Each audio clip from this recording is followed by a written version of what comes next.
Hey, all right. Well, we're here. We were here. We weren't here. We were here. We weren't here. But I think we're here for good now. So catch you up real quick a little bit. Not the best start for your Hornets. Whitehall brought the opening kickoff back for a touchdown. I don't know exactly what number it was. All I can say is that the PA announcer said it was James Earl Jones. I don't see that on their roster, so I don't know if that's a nickname for whoever, but we'll just kind of see. They did go for two. They missed a two-point conversion, and now you join us down in here close to the red zone. Maumelle starting to move the ball. I don't know where he was throwing that one. I can't see. We're down here on the track like we were last year for the playoff game against Parkview. Steve will join us here shortly, but he's getting everything fixed up for the stream so that we can make sure we're with you the rest of the night. But again, opening kickoff taken back by Whitehall for a touchdown. They went for two and missed it. Now this is Maumelle's first drive, and we do have a flag. Trying to see, I don't know. He was outside of the pocket, so if it made it past the line of scrimmage, it wouldn't have been intentional grounding. But I also don't have the best view of what went on over there either. Once we get our stream up on our screen, we'll be able to see it a little better as well.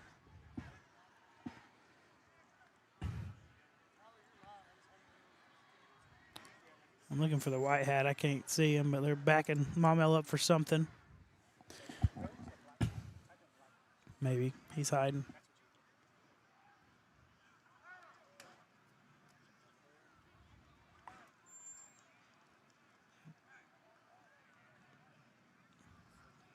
So maybe an ineligible downfield. Yep, an ineligible man downfield. So, I mean, a lot of times whenever that happens, Levi had to scramble out a lot, maybe get some linemen downfield a little bit further, but they're going to take the ball now first and 15 from the 30-yard line from what I can tell here. I'll throw that little bubble pass. Who is that? That's good tackle right there by Whitehall. Let me see. That was number 8 for Whitehall. Edward. Number 5, Jacob Henry on the reception for the Hornets. Let me listen. Number 8, Edward Hahoabu. Edward Hahoabu is what the PA, how the PA pronounced it. So Hahoabu, number 8, with a tackle on Jacob Henry out of the backfield right there. So not a bad game. Bring up 2nd and 7, get some of that back plus some. Levi's back. He's looking. He's got jump man right through his hands. Had a good view of it right here, and it looked like he had it. I mean, it looked like it touched his hands, just went right through those. Weren't able to get it together and bring it down, but not a bad ball. Levi put it in a place that just Jackson could get to right there. Christian Jackson, number 4, jump man, who were splashed back onto the scene last week after being out for a couple weeks with a bruised thigh. He looked good. I believe we're going to try and play the coach's show at halftime. Talked with Coach Moppin about Christian Jackson and how well he looked coming back. So hopefully they can connect on the next ball that's thrown his way. Big 3rd and 7 right here. Levi's looking back. Has a little bit of pressure. Throws it up again to Christian. That time he put it in the basket. Did he come down with it from this angle? Oh, and he got it. Touchdown. Jump man Jackson. I couldn't see it. It was the opposite side of us, so I'm just kind of looking over there waiting for the referee.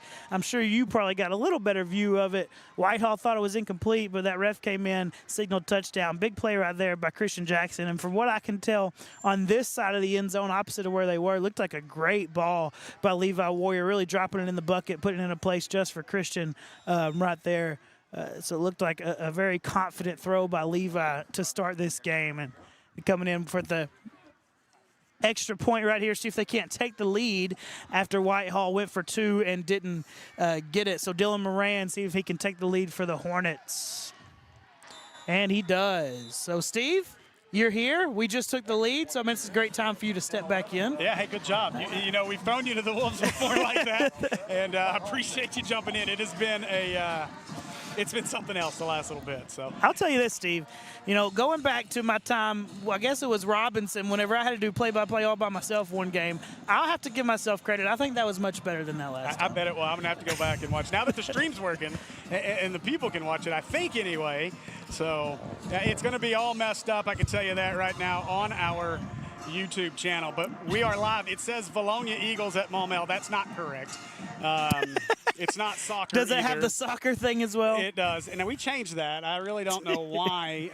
Once Andy's done playing with stuff over here, I'm trying to get caught up. I will have him go into the studio and change that link. But, yeah, it's not for a state soccer tournament, but it is, and it's not Valonia at Maumelle. And he's getting all the score fixed for you. Hey, when you get a chance, Andy, just go into studio and change the title on all that. So there's all you missed. It is 7-6 now. Maumelle over Whitehall. There's 10 minutes and 11 seconds, and Andy is going to get that to you very quickly. He's working as fast as his little hands will let him work. Well, let's see if we can cover the kickoff a little better than we did the opening kick. I mean, what I was going to tell you before I figured out nobody could hear us after that is, you know, the kickoff team has been a little suspect throughout the year. They've given up some big returns. They hadn't given up the touchdown yet. They finally did this week, but it was back here to either number 4 or number 7. And I promise you, the PA announcer said James Earl Jones on the touchdown. I'm looking on the roster, and there is no James Earl Jones to be found. It was either 4 or 7. Yeah, this one more of a squib-style kick as Whitehall falls on it, so their offense will hit the field for the first time tonight. And, well, you know, you expect issues, but none of what we had tonight in terms of the crazy screen we had. Thankfully, some problem solving there by myself and the rest of us here at these tables. Round of applause for Steve. Hey, I figured it out. Will's like, I don't know what that means. And now give him credit. Will's in the midst of his own broadcast with PA Live right now, so he was probably tired of hearing from Andy. What are we giving him credit for, though? Well, I don't know. Give him grace. Yeah, there we go, grace. That's probably best. That is probably the best way to put it. All right, so Whitehall's offense on the field, and that is one large running back in number 26, Braylon Gaston. We haven't seen the offense yet. Nope, there's a false. That's a false. Okay, there we go. There was all kinds of movement before that play. And talking to Coach Mop, and he said this is a game. They're going to do stuff. And we talked about it, I guess, a couple weeks ago with Jacksonville, maybe last. That way, yeah, where do the stuff that's a little bit more unconventional. Watching Chapels, and we really talked about it. And they come out and they ran something similar to your wishbone, dead tee, whatever it is. I don't know what all those offenses back then, whenever you were playing, were called. But just do something that people don't see as often, and it makes it a little bit more difficult, and that's something they've got to handle tonight. Oh, my goodness. So Jalen Harris returns the favor. Jalen Harris and London McEwen looked like he was part of it, too. They just gave it right back to him. Some brotherly love there is Jordan. You can see getting on Jalen. You know, I'm going to go back, since you said it, back to when I was playing football. You know, funny thing about that, the man on that sideline over there for Whitehall was, well, could have been my head coach. And when he was at Bryant, was Coach Darryl Patton. And I'll never forget, we're walking through the courtyard. I think I was in junior high, and he's trying to find the kids coming up. And he walked by me, and he tapped me on the belly. He said, "Kind of soft, aren't you?" And I never wanted to play for that man after that. Ball came out. And Hornets have it. And let's see what they rule. Are they going to call it a fumble and he was down, or are they going to say it was not a fumble at all? Yeah, looks like they're going to say down. So no gain on the play. Oh, man. And one saving grace here is we have the live view in front of us, so we can kind of see anything going on that Bobby sees, that you guys see. So Live view would have been really nice on that kickoff return, just to see what happened. It would have been great. Yeah. And Christian Jackson had a great catch over here on the side of the end zone that I think everybody else got to see. We just didn't have it on our screen yet. But it looked like from our angle, which is not a great one over there on the other side of the end zone, looked like a really good ball dropped in the bucket by Levi, and Christian brought it in. I'm just waiting for the first pass play that comes into this corner over here. We might be in trouble. I have tasked Andy's lady over here to stand in front of the computer if that happens. Is she down for that? We'll find out. I mean, I hope we don't have to find out. But Heather's here to the rescue if that happens. Another offsides. Maybe were they lined up offsides that time? Maybe. Got all kinds of. They were too busy talking. This has been it's just been a mess all the way around. Pre-snap penalties, opening kickoff return for a touchdown. All of our issues. Nope. You turned off our full screen. You can't do that, Andy. We need that. Look, man, we're working together here, not against each other. Making us think we had more issues. Yeah, please don't do that. With his little smirk over there. Uh-huh. He knew what he was doing. And you got to think, White Golden's got a pretty good arm. You wonder how he feels about running this offense. As they'll hand this one away left side, room to run across midfield. 40, 30, and finally forced out of bounds, and a big carry there for number 7, and a big Xavier Wallace. flop there by Xavier Wallace, too. Number 7, Xavier Wallace on the carry over the left I tell you, side. it's homecoming here at Bulldogs Stadium.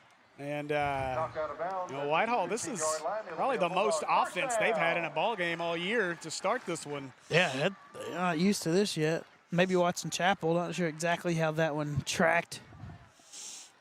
I know they won that one late. It was a tie ball game at the break. And I think it was tied in the third. They won it by 4, I believe. So Definitely not what you expect coming into the game defensively. no. Special teams and defensively. We do apologize. We will not have replay tonight. We might try to play with that at halftime and see if we can fix that. But as of right now, Timeout. Oh, that's okay. one Interesting. flooring and home timeouts. Did we call that? No, I think Whitehall did. Okay. I guess they just couldn't quite figure out exactly what they wanted to do after that big play. They were so surprised. There you go. So, Yeah, their speakers are not blown out. That's true. yes, yes. Oh, man. But, it's funny. I had no issue being here on this side. We could have stuffed ourselves into the press We box could this year. have. I can see that window that we looked through for half the game Yep. from where I'm sitting right now. Yeah, and my concern was, Kayla was a little smaller than Andy, and that helped the situation just a bit. And Andy's limited in stairs. So, all right, so Golden and the Bulldog offense back on the field. They'll hand this one away. Wallace again left side. It's the corner again before pushed out of bounds. That's something that Coach Maupin's definitely going to make sure he gets fixed very quickly, because if he doesn't, it could be a long night. You got to be able to set that edge against an offense like this, and that's you're worried about them running it up at you through the middle of the offensive line. So maybe you get a little soft on the edges, but that's one that you can't get soft out there. You have to make him cut it back to where the rest of those defenders are, because once he gets outside, with how condensed they are, there's nobody else really out there. It'll be 2nd down and 3. And a big night across the 5A and across our networks. Oh, now what? And a whistle. Flag down on the play. Oh, White Hat slowly makes his way up. We'll get we're going to offsides again. PI roofing penalty. A couple Hornets have their hands up. Yep.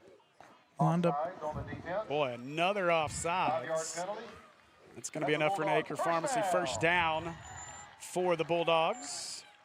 And that's just, and I think both of those have just been lining up offsides. They've not been jumping offsides. They've been lined up in the neutral zone, and they're calling it pretty quick, interestingly. So 1st and goal is Golden. And in motion, they'll pitch it. Back over Side, a lot of room, and give him 6, touchdown. As number 4, Tyrus Green scores. And the Bulldogs regain the lead 12-7 with 8:31 to go in our first quarter.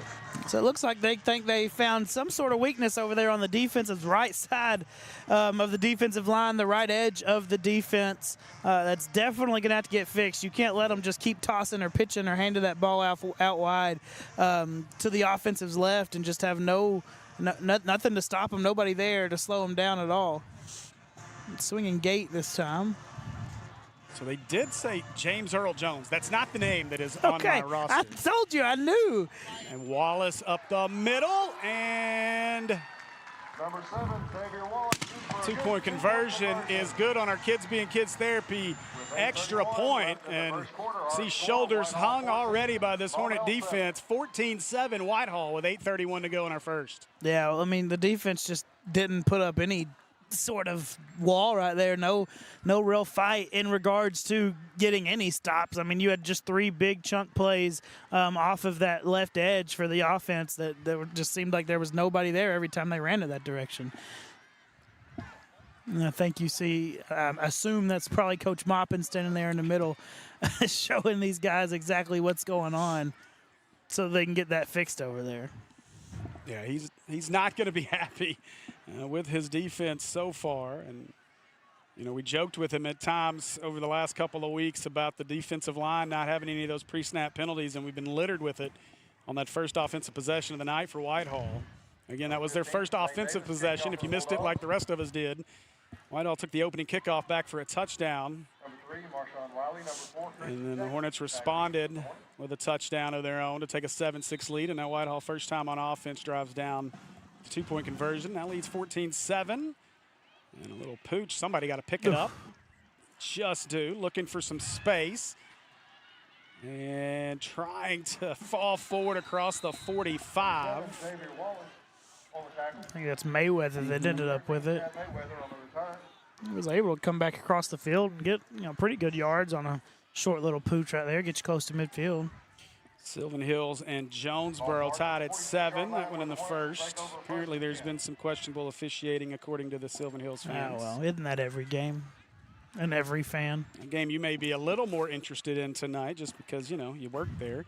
Pulaski Academy leads Conway 6-0 in the first. Oh, yeah, I'll be paying attention to that one, and I'll be paying attention to Robinson Searcy. That's obviously a big one that's for us here. I was getting to.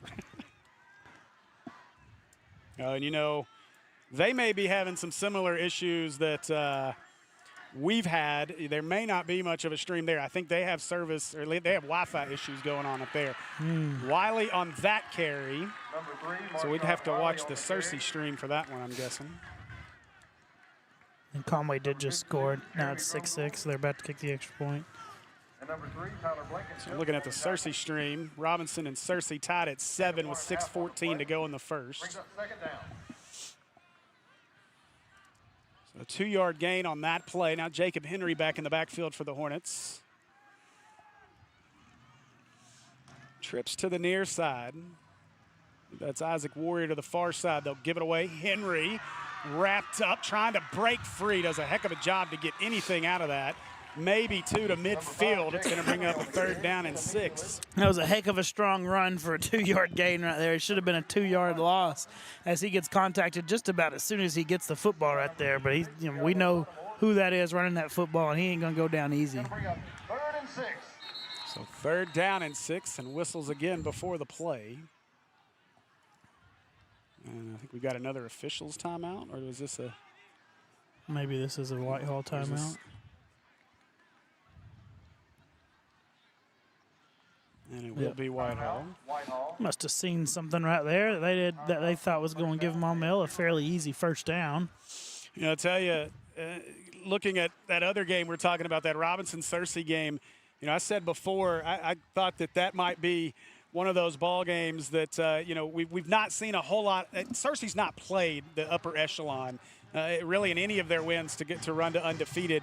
And so I was curious, I think we all were, to see just how well they would stack up against Robinson. You look last week at Robinson at BB, BB does some weird things, but I heard Coach Up on the buzz, I think it was yesterday, talking about the situation. And, they turned the ball over several times. Reese Simpson threw 2 interceptions. They struggled at times, especially in the second quarter of that game.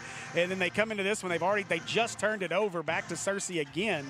And so they just continue to struggle with holding on to the football.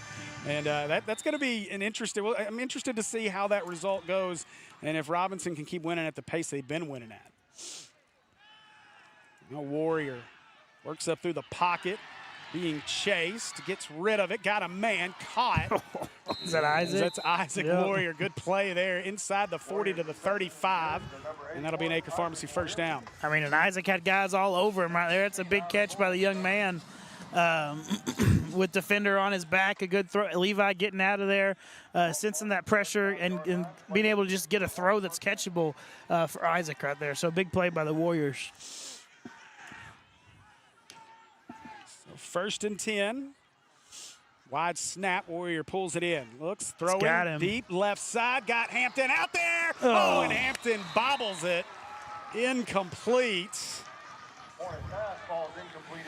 That's another one that Levi put in a great place. That hit Jackson right in his hands, and you saw him lay there for a second. He's rather disappointed in himself that didn't bring that one down. That was a really good spot right there. Good route by Jackson. He kind of made the referee think he was about to get taken out right there. You can see him. He tucked tail and run, but he ran a good route. He got open in the back of the end zone. Levi put it in a great spot. Jackson just has to come down with it. So 2nd down. And Warrior again faking. Now rolling, looking over the middle. Got his man. That's Jordan on the catch. Inside the 30, down to the 26-yard line. Looks like he's going to be about a yard shy of the first down. Yeah, it just gives you a really good chance right there. Get third and very manageable, third and short. Good play, good route. Looked like maybe you were looking for Marshawn Wiley on a little bubble out here, too. He had a chance to catch one, so might come back to that again. So second down and a yard. Third and a yard. Yeah, third and a yard. It is. We have the incomplete pass. So third down. Warrior gets the snap. And this time he'll give it away. Henry finds some room inside the Good 20, 15, block. 10, 5, and out. just steps out of bounds right in front of us. He stepped out and he still caught him a broken tackle afterwards. Now this is, Tyler, this is where we got to be prepared to go into protection mode. Hey, can you spin that around to the field side? Let me play cameraman right here. You got to loosen that bottom. There you go. Ball marked at the 4-yard line. That'll be first and goal for the Hornets. Now Warrior away to Henry. Henry coming right at us. Give him 6. Jacob Henry scores the American Pie Pizza touchdown, and the Hornets now within a point of tying this ball game up. Look at Tyler. Listen, on I the can be a camera work. cameraman. Okay, but now my camera's broke. Oh, no, you pulled the wrong button. Hey, switch cameras there, producer. There we go. Spin that thing on the bottom right there. So there's a little knob in the bottom. No. Underneath. There you go. And then make sure it's in the bubble. Okay, gotcha. So Moran on for the extra point.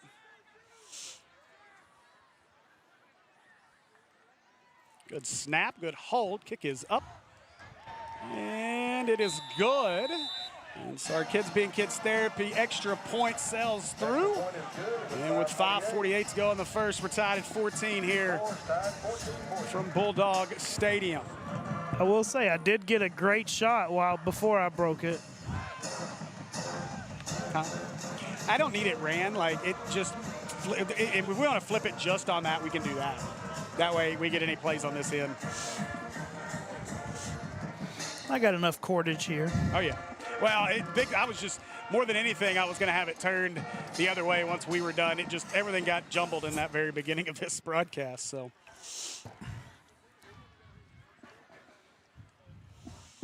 So a good drive there. That's a good answer by the offense, Tyler.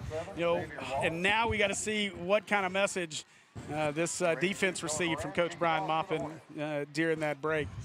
Yeah, and he's luckily he gets to keep a couple guys over there on defense whenever the offense has the ball that he was able to talk to. And we saw him showing some guys some stuff on the iPad. It looked like right after that touchdown. See what adjustments they have if he can get guys in the right spots. Our Akel's kickoff bouncing, returnable. Oh my goodness gracious! That was a collision. Whew. That's big 26 on the return. That's who lost his lid. I saw him whenever he caught it. That's whenever I said, uh-oh. I knew exactly who had the ball. And it's one thing to hand him the ball at fullback where he doesn't have a whole lot of time to get speed up, but you kick a little pooch kick to him, and he's just right. He's getting rolling downhill, and he lowers that shoulder, and you heard it. Oh, man. Give them credit, though. They didn't shy away from the contact there. Good tackle. I didn't see who it was. It was 20-something. I thought it was going to be Bryce Mooney, but he's 32, so I don't know exactly who exactly hit him. But, I mean, he didn't shy away. Like you said, he lowered his shoulder, and he came and he brought as much boom as he could. I think he was just about 150 pounds underweight for that battle. At least. 26 should be out for a play, and that's what Coach Maupin's telling the ref. He's back in. Yeah, look at him. He already knows. They tried to sneak him back. He started walking off before they ever said anything. Braylon, he lost his helmet on. He was the one who lost his helmet, tried to come back in. Yeah, Braylon Gaston listed at 6 foot 260. I think that might be a little light for him. I mean, he's thick. Yeah.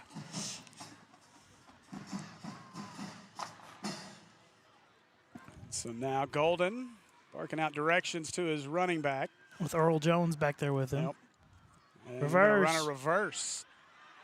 And again, room here across midfield. Number 11, Kel McIntyre on the end around. You know, I'm going to go ahead and say that they probably think the left side of their offensive line is a little bit better than the right side of their offensive line. I don't know if they've ran right yet. We've not seen them go to the right at all. Let's see if they bring Gaston back on the field for this play. That time they made you think they were going to, but then they reversed it back to that left side.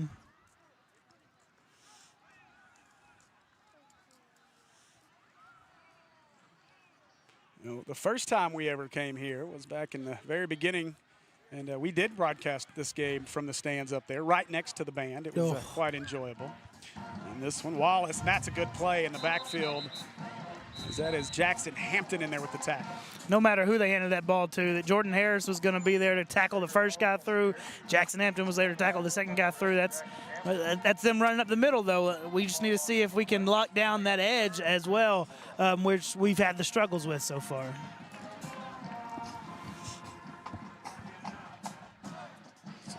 Third down and two, according to the scoreboard. Golden hands it to the first man through. Hornets trying to stack him up. I believe he got 2. I think he got just 2, but I think it was 2. Let's see, they're still trying to decide. And they are going to say first down. So Acre Pharmacy first down. Again, Whitehall is continuing to kind of matriculate it down the field here. They did it in their first drive. Well, this is an offense, if you get them down to and 2, it's going to be pretty difficult to get them where they don't get that first down right there. That's what this type of offense is built to do, is get those short yardage plays. And then every so often maybe bust one, but really it's just, 3 yards in a cloud of dust. Or pellets. This time they fake it. They're going to throw. Golden got a man, and he was, I believe, out of bounds. Wallace caught it, but nope, out of bounds, says our official. 2nd and 10. And then they hope that they can try and lull you to sleep a little bit and throw one against you and get you beat with a big pass. That one didn't throw it deep or anything, but it's just something they hope they could sneak by you since they've hit you with the run so many times, and see if they can't put some of those defensive backs to sleep. You can tell there's no Robinson Sports Network stream right now because the Cersei stream is loaded with viewers right now. So it's at Cersei, right? Yeah. So Cersei has internet. We struggled felt with it. those pains last year. Yeah, it was real glitchy for us last year. So. And then you went running down to the field after the game. In the fog. Wallace trying to get the edge. Hornets set the edge this time.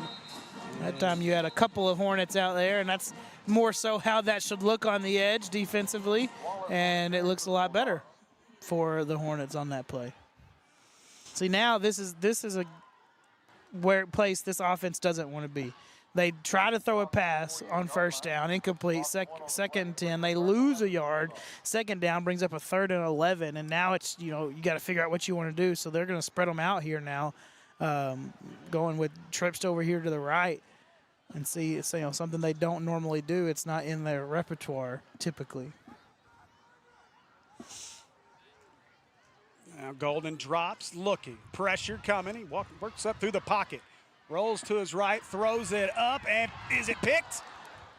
Let's see what they're going to call. Hampton came down with it. Let's see what the ruling is. But then he stood Interception. up. And wow. He stood up without it. Yeah.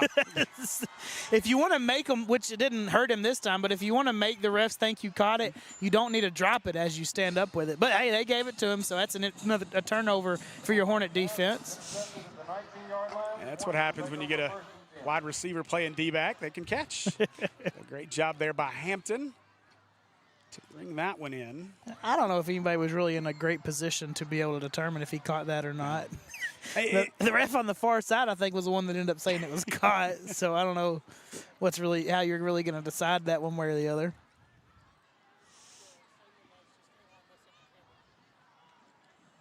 Okay. I mean, all he's got to do is adjust. Yeah, just adjust his iris. He's fine. So 1st and 10 after the turnover. Wiley, your motion man. And they give it back to Wiley, right side. Wiley following some blockers as he's got Bills out there. Now will be pushed back, but forward progress is going to be close to another first down for the Hornets. Yeah, good run right there for Marshawn. For the Coyote, which hadn't really called his name as much. Oh, well, never mind. That's probably coming back. Yeah, roofing penalty. You can only assume that's in the area of holding. Yeah. For those of you in the chat, Cohen Johnston, that says the title says Valonia instead of Whitehall. We are aware it's also not soccer, as you can tell. We had some issues to start things. One or two. For whatever reason, when I created the new stream, it went to the previous stream. And so we'll fix that, but you might want to tell some folks, since we don't have too many people watching us currently. Because we got a little late start. Yeah. Well, that, and they probably think they're watching soccer if they click on it. It's true. It doesn't help any. No. Oh, there might be some that wanted to watch it. We're going to work on that. Andy's got studio up over there. Now Warrior looking deep, and Jackson had to wait on it, and incomplete. Boy, that had big play all over it, just a little short. He just kind of lofted it a little bit too much. You know, we always talk about put more air underneath it, but I think he threw that one a little bit too high and didn't let Christian just run underneath it. Christian had to slow down, but he definitely had his defender beat right there. I thought we were, close to getting our J-Burr special, the Hundo touchdown. Even though I love how Cabo and Randy Rainwater gave J-Burr a ton of grief over that on the post-game show last week. Friday night when they called in and said they had a 100-yard touchdown, and Cabo said, how's that even possible? It's not. It's not. It was 99.9. I mean, it was as close as you can get. Would you stop doing that? It was Jordan. Andy over here pushing buttons. Some of them he's not quite sure what they do I still. know. He's still learning. It's okay. He's trying to fix it so we don't think we're watching soccer. No, don't do that. Let's not do that. There should be a way to edit, but we may mess with it at halftime. Is it worth the effort right now? Not right now. So 2 minutes to go in the first. And much more entertaining first quarter so far than I would have thought. Much more back and forth than you would have expected. Third down and long here. 3rd and 20. Warrior looking. Throwing deep. Jackson trying to run. Oh, and he couldn't get under it. And that'll bring up a 4th down and most likely a punting situation here for the Hornets. Yeah, it looked like he kind of came out of that break a little bit slower than Levi anticipated, so it's just a step or two outside of him. Yeah, I got to talk with Jumpman a little bit in pregame as I was setting up. He's like, how are you going to see anything that happens on the other side of the field? I said, we're all at the mercy of Bobby Jones. Bobby Jones. So. And apparently at the mercy of Andy not hitting that button over there that turns it off for us. No doubt. Who is that? 28, Cooper Phillips, back to the punt for the Hornets. That's a new one. Not even on there. Cooper Phillips, the punter. That tells you how long it's been since we've seen a punt.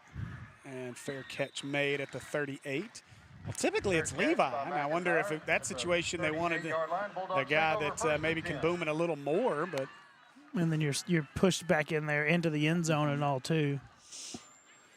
But not much of a boom either way, with Whitehall starting on the other side of our 40. Yeah, great field position here. And again, penalties kill you. You had a big play to start the drive with Wiley on the run, but the holding penalty brought that back, and then a couple incompletions, and now you're giving Whitehall great field position. And really, Whitehall's gotten everything they want. You get the opening kickoff return for a touchdown, and then even that second possession, they got behind the sticks a little bit, but they've been able to stay, for the most part, other than that one moment, ahead of the sticks and eat this clock up so far, and that's how they want to win this ball game. Pitch it. This is going to be a double pass or a pass. Pressure. Hit him, and that went incomplete. Nowhere near. I think it might have even landed out of bounds. The receiver fell down, but trying to get a little cute now. It's, I don't know that it's quite time for that if you're Whitehall yet. You've only had one possession where you were really successful, and now you're kind of working against yourself when you're doing stuff like that. Just give it some time. Kind of hit them with the run a little bit more. Now they're going to spread it out again. No, never mind. The whole offense. It looked like 11 was going out wide, but the offensive line just hadn't moved yet. Well, and to your point, they've ran the ball well. Especially to that left side. And then you put yourself in a 2nd and long situation here by throwing that kind of cute play this time. And again, they hand it off left side, and the Hornets all over that one as they will lose a yard or two on the play. Now you got the same script as you had last possession where they punted it back. Yeah, Golden is he's a serviceable passer. I'm surprised that Coach Patton would get that cute here on the first play, maybe hoping to catch the Hornets maybe napping a little bit, but they were all over it. That's when I don't know that you catch them napping as much on the very first play of the possession as you do after you've ran it against them 3 or 4 plays in a row, and they're like, oh, well, they're just going to run it again. Get set, Golden, and they didn't get set. Yeah, they were still kind of moving their feet and shaking a little bit. You got to make sure they're completely still, especially if you're doing that weird motion, because it already looked like it was going to be a first start anyway when he ran up towards the line of scrimmage. 5-yard penalty. Repeat third down. PI roofing penalty. I'll back it up 5, and now even more behind the sticks. And if you're the Hornet defense, this is what you want. You want to force them into passing situations. Green actually comes off the field hobbling a little bit. Yeah. Not sure what that is, but he scored both touchdowns. And the kickoff return. You say Green, but it also might be James Earl Jones. Yeah, I don't know where that name comes from, but that's what the PA says every time. I'm sure there's a story behind there. There's a false start again, so another PI roofing penalty. Oh, man. It's just getting worse and worse if you're Wild. I mean, you're in a spot that you want to be in, not on this specific possession, but, I mean, tie ball game almost at the end of the first quarter, and now you're just shooting yourself in the foot, just putting it in reverse, killing your offense right here. And then, in the grand scheme of things, if you don't get this first down, killing what field position you had that you might have put Maumelle pinned back deep again. Yeah, this drive started at the 38-yard line, and you're all the way back to the 49. Lost 11 yards since the punt.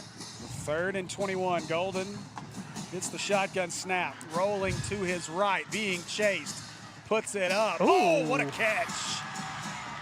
And that's going to still be short of the first still not down, a first down, what but a yeah. grab. And that's the quarter. That'll do it for our first quarter of play. So Number 9, an exciting first quarter here. A weird first quarter here.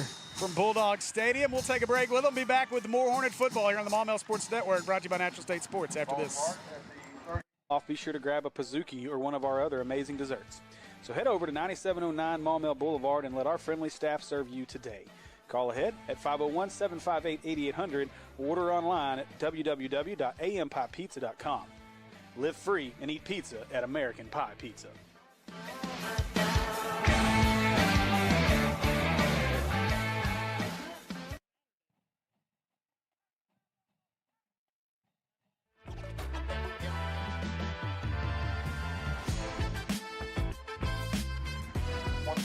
All right, welcome back. As you see, Coach Maupin and Junior giving instruction out there at about the 26-yard line. They were in sync with their instruction. Junior's instructions are probably better than Coach Maupin's. They're probably listening a little better.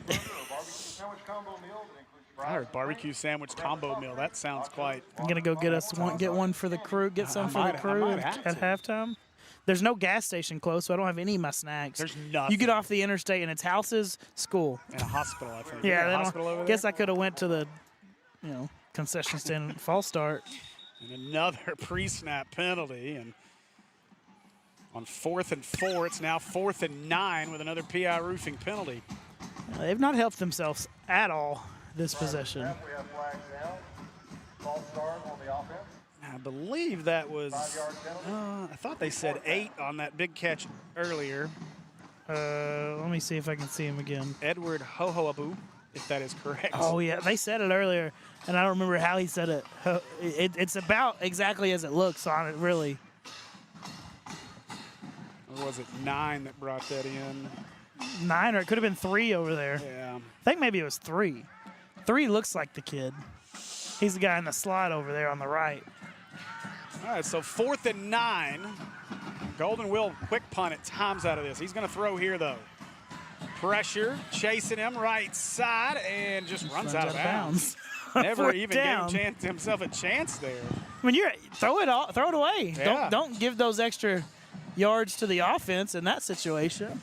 I was saying, that scenario, what's the worst case? You throw it up and it's intercepted at the 5? Worst case is you throw it out of bounds and it's an incomplete pass and a turnover, but now you gave him extra. I don't know exactly how many yards he lost right there, but it was more than they would have liked him to lose to give to Maumelle's offense.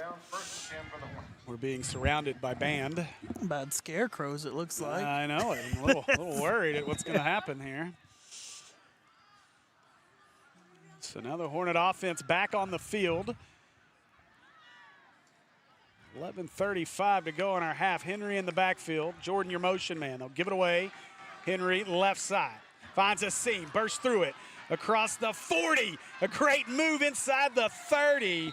And a big carry there by Jacob Henry. And that'll be an Acre Pharmacy first down for the Hornets. Yeah, Jacob, extra flag whistles.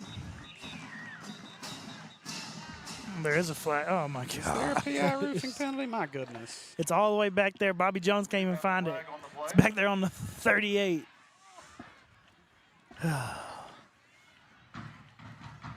See what our call is here. And again, that is back-to-back possessions where you had a big play. And now a PI roofing penalty going to bring it back. Still waiting. It's obviously against the Hornets. Levi trying to get an explanation. It's going to be a formation thing or a... That's right at the line of scrimmage. Oh, that's, man. 10-yard penalty. Repeat first down. That's not great. No? That's how you started the last possession, and it didn't turn out too good for you. Yeah, neither one of these teams really acted like they want to get anything going in this ball game. Well, whenever you had both offensives come out and score a touchdown on their first possession, and then also our next possession and then their first kickoff, and now they are all going the wrong way. And a Warrior. And in trouble. And dumped. I don't know if there was some miscommunication out there because he caught it, immediately looked left like he was ready to throw, and then kind of got happy feet because nothing, either something went in there or somebody didn't do what they were supposed to, or it just didn't look like he wanted it to, and then nowhere to go after that initial read broke down. Going to bring up 2nd and 22 for the Hornets. 2nd down and 22. Hornet offense in reverse. Both of these offenses in reverse. So Kutoff in the backfield. They're just, they're manning you up essentially. Or ball, boy, right up the middle. Trying to get away. Got a man down there. Oh, underthrow. Oh, somehow Jackson comes up with it. I don't know how Christian caught it. Yeah, that's going to be enough for an Acre Pharmacy first down across midfield. Hey, those moves looked like his legs feel a little bit better. It didn't look like the dead leg stuff from last week that we did also talk about in the pregame show that maybe you'll get to hear at halftime. But last week they all looked like they were in slow motion. I asked him about it when he came over here, and he's, I feel a lot better tonight. I feel a lot better tonight. It was a big play. I thought that ball was intercepted. I didn't know where it went. It looked like the D-back just was able to run right underneath it. This one handed away up the middle and slung down. Number 5, As that's Jacob Henry on the carry out to the 45-yard line. Hey, at least we ran a run play, and didn't go backwards 10 yards because of a holding this time. 4 on the play brings up 2nd and 6.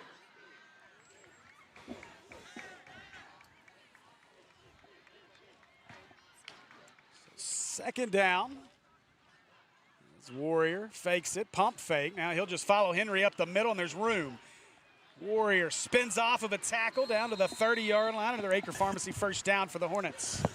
Yes, I was watching Jackson Hampton right there, and it looked like pre-snap he had some just one-on-one coverage, so they ran him with a little slant route. But as they were getting ready to snap the ball, that safety snuck over, and I think that's where you get the pump fake from Levi. I think he saw that. He saw the safety coming over for that, and then he tucked it and ran, which is a great decision by him right there. They'll move Henry to the right side. Warrior keeps it around the corner, lowers the helmet. My goodness gracious.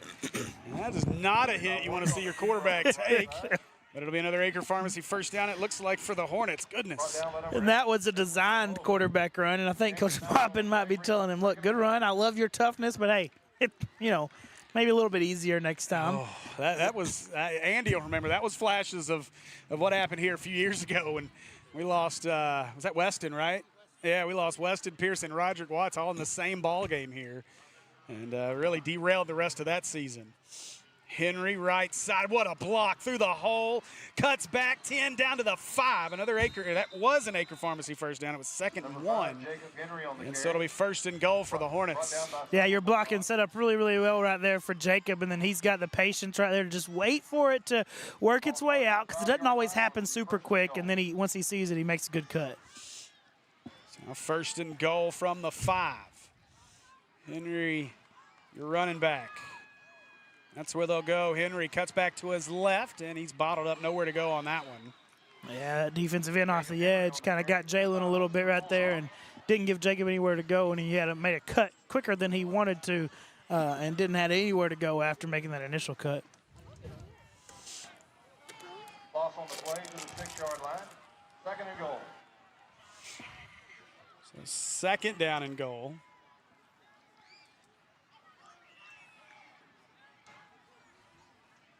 Well, a little reverse inside. Wiley cuts and give him 6 as the Coyotes scores. And with 8:03 to go in the first half, Hornets regain the lead 20-14. Yeah, Marshawn's just really good on that specific play, just doing good, doing well, finding the right spot, finding the right seam, because a lot of times it shows up in different places right there, just kind of based off what the defense does against it. Does really good right there, spotting the right one and getting north. Oh, wow, we're going to go for 2 here on our Kids Being Kids Therapy extra point. They go to the same play, right side and in. I think so, yeah. Yeah.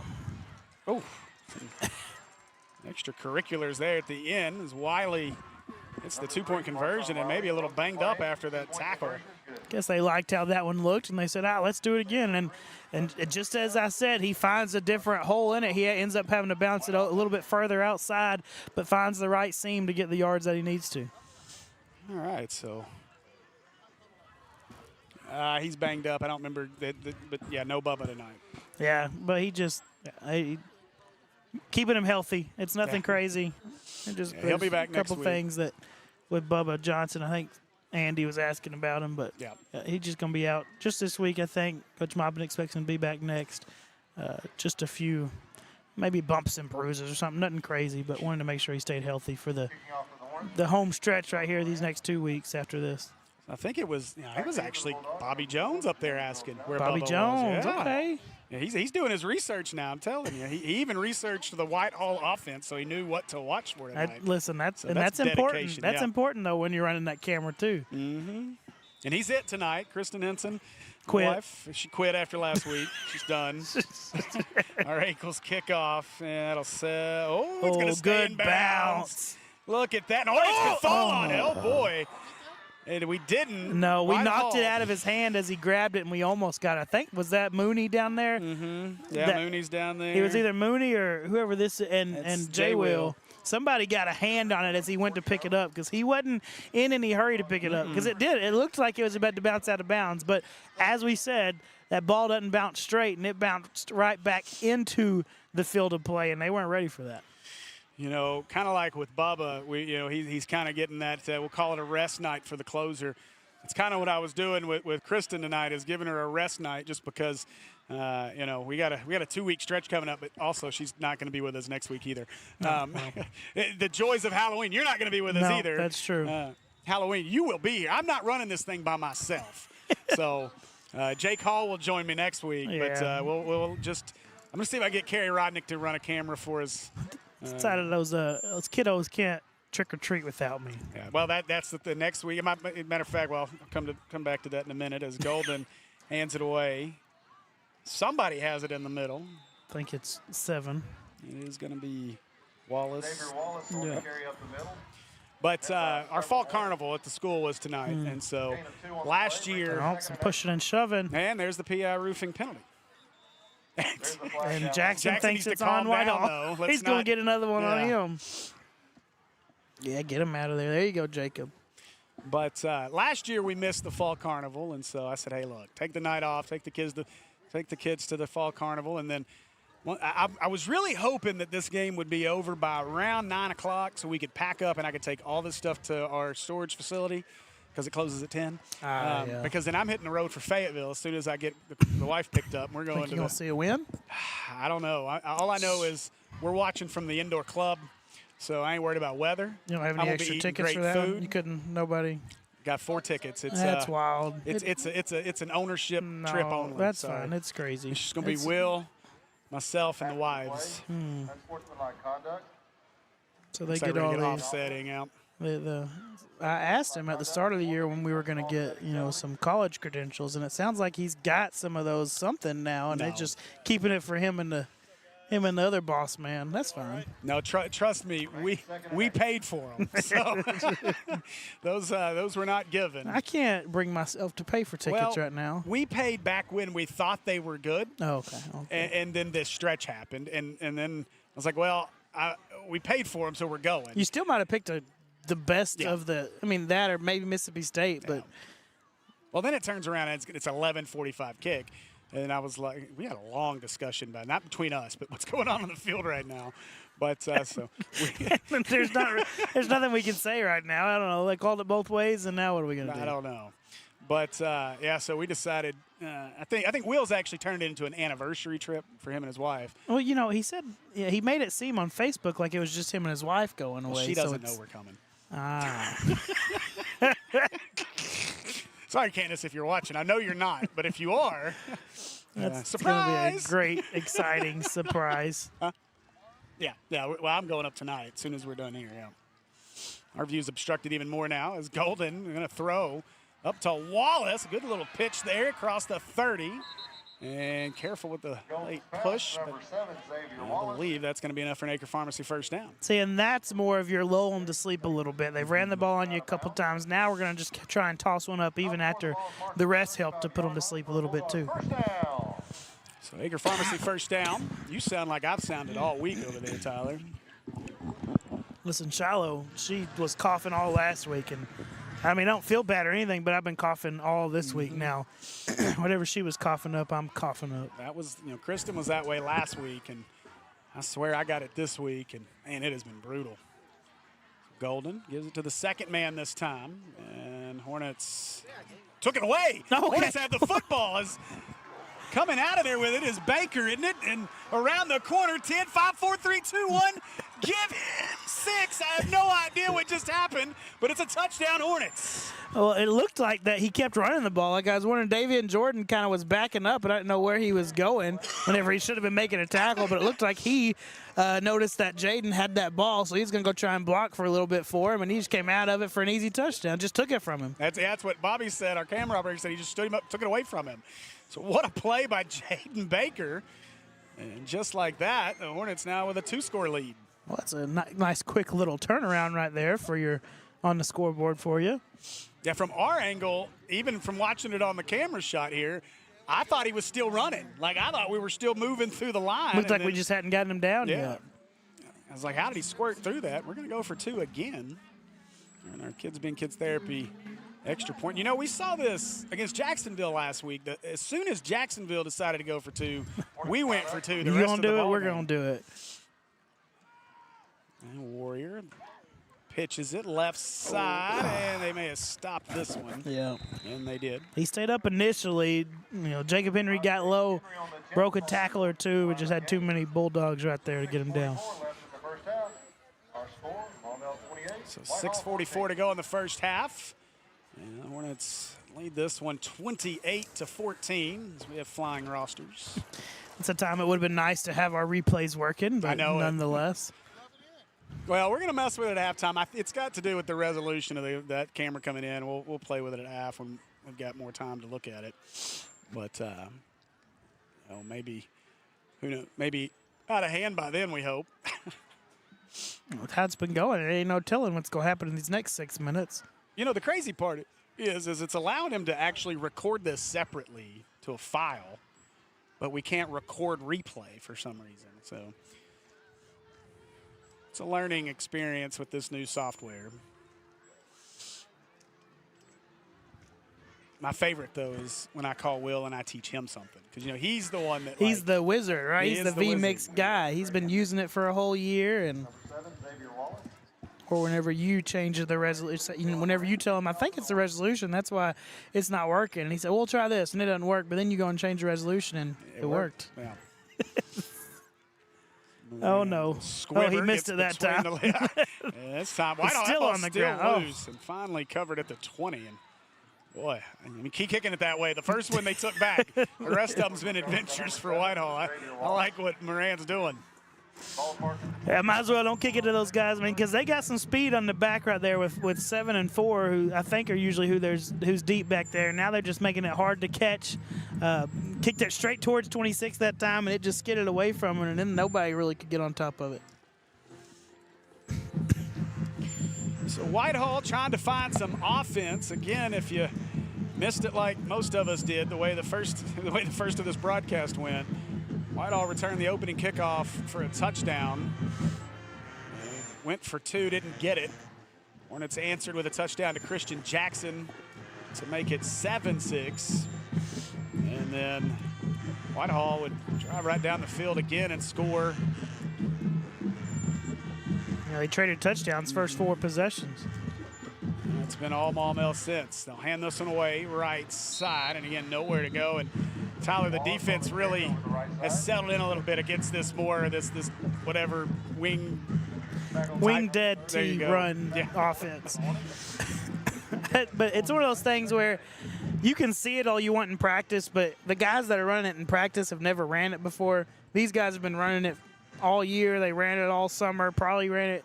And so, it's different. You're playing a team that actually knows what they're doing, so you just got to get used to what it looks like and what it feels like.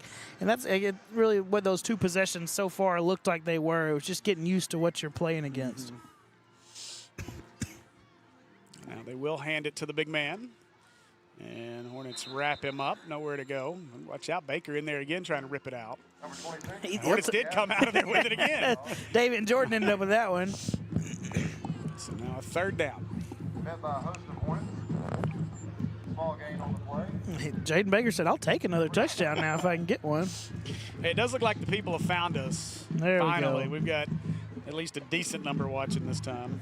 It was looking a little worrisome there for a moment. Hey, Robinson Sports Network got going, and Robinson's in trouble. 20-7, Searcy with 7:46 to go in the first half. I'll tell you what, Coach Up was mad about a 26-point win. I don't know what he's going to look like if they lose.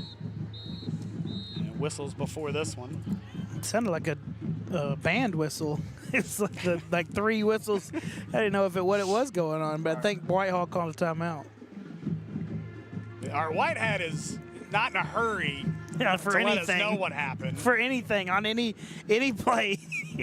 But I think you're right. Now we got okay. 5 minutes later, the timeout's already over, but it is a Akel's timeout for Whitehall. They got 1 left here this first half. I mean, he looked like he'd been through it. The wrist, he got the he wrist does brace. got the wrist. Yeah, he's he got a limp going. He's maybe he took a beating last week. Maybe whatever so. game he was working. Jonesboro, with 4 minutes to go in the first half of that ball game, leads Sylvan Hills 21-14. They've got some great items this year, and they've got a great sale going on right now. Stadium seats. Conway at the half leads PA 20-12. T-shirts and much, much more. I'll tell you what, PA's done a good job of keeping games close in the second half, or first half, but it's that depth. Once they get to that second half, it just teams have been able to run away from them. I'm trying to figure out how they already are at halftime. Yeah, no doubt. Yeah, we're still 5 minutes away. I mean, we did have a lot of penalty stoppages to start this thing. That's true, so. and we had more scoring than they have so far. Which you don't say too often. It's nothing like Sheridan, though. Oh, gosh. That's going to be a fun one next week. As Golden throwing to the right side, hit immediately on the catch. And let's see, I believe that's going to be short of the first down. On the reception. They have the 4 lit up on the down marker. Number 0, Jonathan Williams on the tackle for the Hornets. And still Ball waiting. mark 29-yard line. Looks like it's going to be like a 4th and 1. Yard, yep. Second week in a row, Mills, no issues at the half as they lead Hall 42-0. Yeah, well, I don't know that Hall's. I can't believe they went back to 11 man. Timeout. Maumelle. I don't even think it's going to exist much longer, the school. Nah, with the Little Rock Once West. that whatever that school's going to be called. Maumelle has 2 remaining timeouts in the first half. We have a cursor on our screen. There's an Eagles timeout by the Hornets. They want to talk about it before this 4th and 1 play. It'll be a big stop right here. You get it inside the 30 if you can stop them right here. See if you can't put 7 more on the board, 8 more, I guess, if they're going to go for 2 again. I say, what's the conversation, though, right now? As Coach Maupin probably really imploring his defensive line to get in there and shut down this rushing attack on this 4th and 1. Well, the first thing he's probably telling them is to make sure you're watching that football and don't jump off sides, because you've already made me look dumb with my broadcast crew last week after I bragged about it. Yeah, it has been a rough ride since he bragged about that. That's for sure. So that's probably numero uno right here. You can hear the band behind us getting warmed up, ready for their halftime festivities.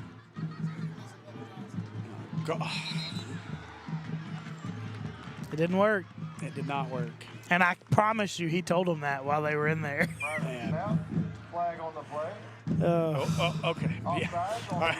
Our official went false start for a moment and then went to his hips. Is there not a rule if he already signaled it, it has to be that penalty, right? That's what it should be. That's as he's looking at. I'm assuming that's a conversation with Maupin as he's looking at our sideline. Maupin's probably asking, well, did he not jump or something on the other side? Nah, not enough. So that'll be an Acre Pharmacy first down via PI Roofing penalty. 5:07 to go in the first half, and drive continues for the Bulldogs.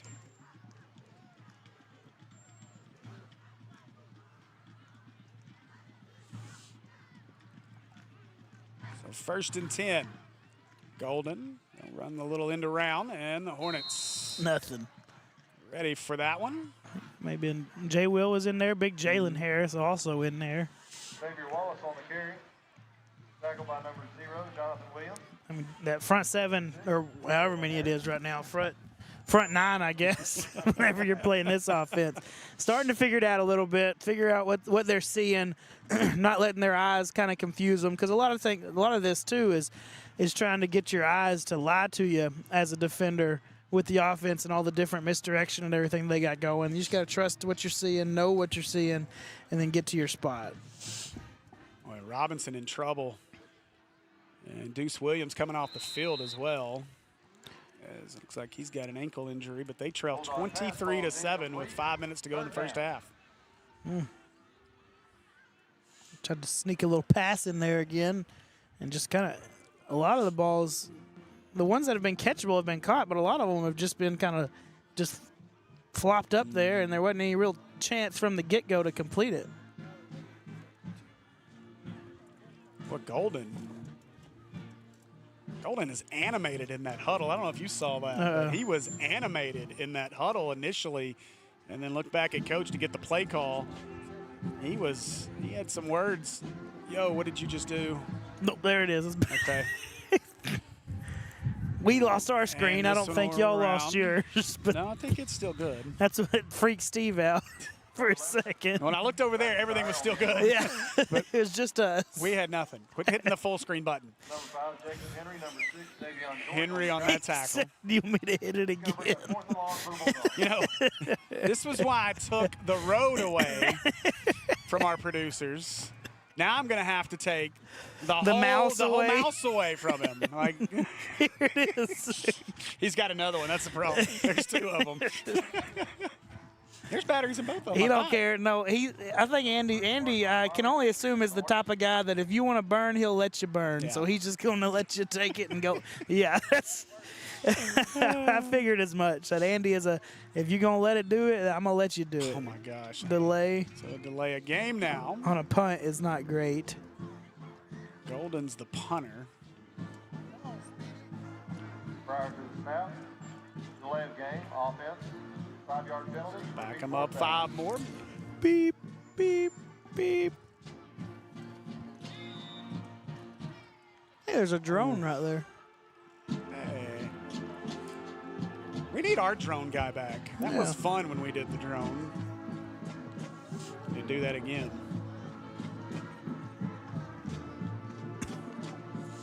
Good snap. Golden. That's coming for kick. us. Oh, watch out. Look out, look out. And this one going to be downed. Nothing makes me more nervous, I think, except for a punt return. Like, because right here, right, you got Carson Brister. He's just doing his job. He's running with the gunner, but that ball is coming right for him, and he has no idea. Like, there's no way he would know that that ball's about to hit him. And then it hits him, and now it's a muff punt whenever he's just trying to do his job. And it was coming directly for him. If it bounces the other direction, it bounces at his feet and touches him, and now it's a free ball. And I just, that's the one thing I will agree with. The Kellys? Yeah, both I guess. But not returning punts, man. Just, Yeah, they know, and you see it every time. They don't put anybody back. They're not going to take that chance. All right, so offense back on the field as Warrior wide snap brings it in. Throwing left side caught. Wiley across the 40, and he'll be drugged down there. That should be enough for an Acre Pharmacy first down. now you'll see what they might call the 4-minute drill for an offense, where you're not moving too fast. You want to let some. Okay, well, never. What? Pointed towards the Whitehall side. Whitehall used their last timeout, or what here? Is it another official timeout? Maybe the sticks weren't set, so they were. But the 4-minute drill, where you don't go too fast, but you want to use just enough time so you're the last one to touch the ball right here. All right, so first down. Under 3 minutes to go in the half. Warrior left side caught. Hook and ladder. Hook and ladder. Cross midfield. 40, 30, 20, 10, 5, 4, 3, 2, 1. Give him 6. The trick play works to perfection. Touchdown, Hornets. Saw that one pretty quick from over here whenever you send Jacob out on that wide swing and then you throw the hitch route. We ran that whenever I was in high school. We practiced that multiple weeks, and every time we practiced it, we were like, this ain't ever going to work, Coach. This is stupid. And that's Coach Watson, Zach Watson over at Elkins, head coach at Elkins, who we saw last year at Mills in that semifinal game. He was our offensive coordinator at the time. It's like, Coach, this is stupid. Nobody's going to fall for this. That's the stupidest play. And lo and behold, the first time we ran it in a game, touchdown, just like that one, did exactly what it was supposed to do. So kids being kids therapy extra point. It's Isaac Warrior holding. And, whoa, Moran just gets it over the crossbar, and it's good. That one should have been blocked for an hour. Yeah. It's like the guys coming off the edge slowed up a little bit. And, again, I say it every time we see something like this, but they had guys coming off of both edges, and there's two things that can happen there. One, both of them are going to get scared and slow up and not sell out. Two, they're going to both dive into each other and hurt themselves, it looked like. I was just looking at something on that. I didn't realize that Levi and Isaac were both on the field on that play. Levi's the deep snapper. Oh, okay. When did that change? I don't know. I just noticed it down here after our first touchdown whenever I could get a close view, and I saw Levi walk up to go snap it. That's an interesting decision to have your quarterback deep snapping. But so a lot of times deep snapping is it's very similar to throwing the football. You're just throwing it between your legs. So a lot of times those guys that have been trained to throw the ball are often your better ones at it at this level. Number 7, Xavier Wallace, back deep for the Bulldogs. All right. So now things starting to separate a little bit with 2:39 to go in the half. Going to be Hornet football after the half as well. Maybe we could score one more here before halftime, and then a little squibber by Moran. Going to be good hands. Picked up.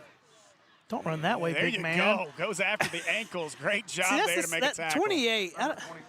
That's the guy we don't have a name for, and I think that's the guy who went full bore into him whenever he was running downfield or downhill on that one kickoff and took the brunt of the. But he got him down, and I don't know. I don't have his name on here to say who he is. And this is probably an older one. We found it in the bottom of a box. I'm looking at the last one. I'll let you know, just in case this is an updated one. And it is. That's Cooper Phillips. Okay, Cooper Phillips. All right. You've had a couple of good plays and a guy that is obvious. He's not afraid of any contact, no matter who has the football. All right, so the Whitehall offense back on the field, trailing 35-14 now. Hornets have scored 21 unanswered now after a 14-14 tie. Golden wants to throw. Oh, Sandman had it, couldn't hold it. Oh. That's two. That's two now that he's missed that he should have scored touchdowns on this year. He is going to get one eventually, but boy, that was it. That ball was in his hands, and he dropped it twice. Oh, gosh. I'll take incomplete passes right now, though. Keep that clock stopped. Will the offense get one more chance? Man. I might have left our broadcast position and ran to Jordan just to congratulate him. I might have loved to watch you try and run to that opposite end zone. You'd have moved that camera so fast. Because I know you would have. It would be halftime by the time you made it. Ball's on the ground. Well, somehow Golden picked it up and pays for it. London McEwen. Oh, and well, yeah. Golden is hurt. Came down on that arm. And let's hope Golden's okay, but that is a lot of weight falling down on you. Loss on the play will bring up third down. I want to go back to this running down to the end zone thing. How long do you think that would take? I could do it quick. It's the problem's coming back. I'd be done. And the recovery, maybe? Yeah, the recovery would be done. I would be doing play-by-play the rest of the game. Without a doubt. Yeah. It'd be similar, I go back to our very first year, and we had a sideline reporter for a couple games. We fired him. Okay, and so for the final half of the season, I would leave the booth while Will and Andy did something commentary-wise. And I would run down to the field to interview our player of the game after every game. It was an awful plan, but and the interviews were always terrible because I was out of breath. I'm like, okay, got our play. It was so bad. So what you're saying is just the end of the games it just got worse and worse. Then you had Andy and Will. Who was the play-by-play at that point? I was play-by-play. No, but while you were gone. One of them, I don't know. I think it was supposed to be Andy. Listen, I've heard Will on play-by-play, and that's probably the worst one that we've had. It's equal. This you is think bad. so? This is bad. So you're telling me I need to go back to the original Maumelle Sports Network videos and I would not recommend watching any of those 8U baseball games. Don't watch any of those. Baseball. That was man. Where did y'all get your start? 8 and under baseball. We did, absolutely. In Maumelle too, at the Diamond Center. Dude, no, we're not going to talk about that silent reporter. Those were rough days. But we got great weather reports every night. It's 71 degrees with 94% humidity. I mean, we knew everything. He had that weather app right there. I got to go back and watch these games now. Oh, man. The fact that we're where we are today, people enjoyed it enough that we kept doing it. They were just happy to be able to watch it on the internet. Oh, and man. Whistles before. False start. They're putting it. Golden did run off the field under his own power. They're over there seeing if they can figure something out underneath those pads. Hadn't made him take the pads off yet. Let's see who the new quarterback is. It looks about the same size. 13. So that's going to be Morgan Reese, sophomore. 6'1", 165.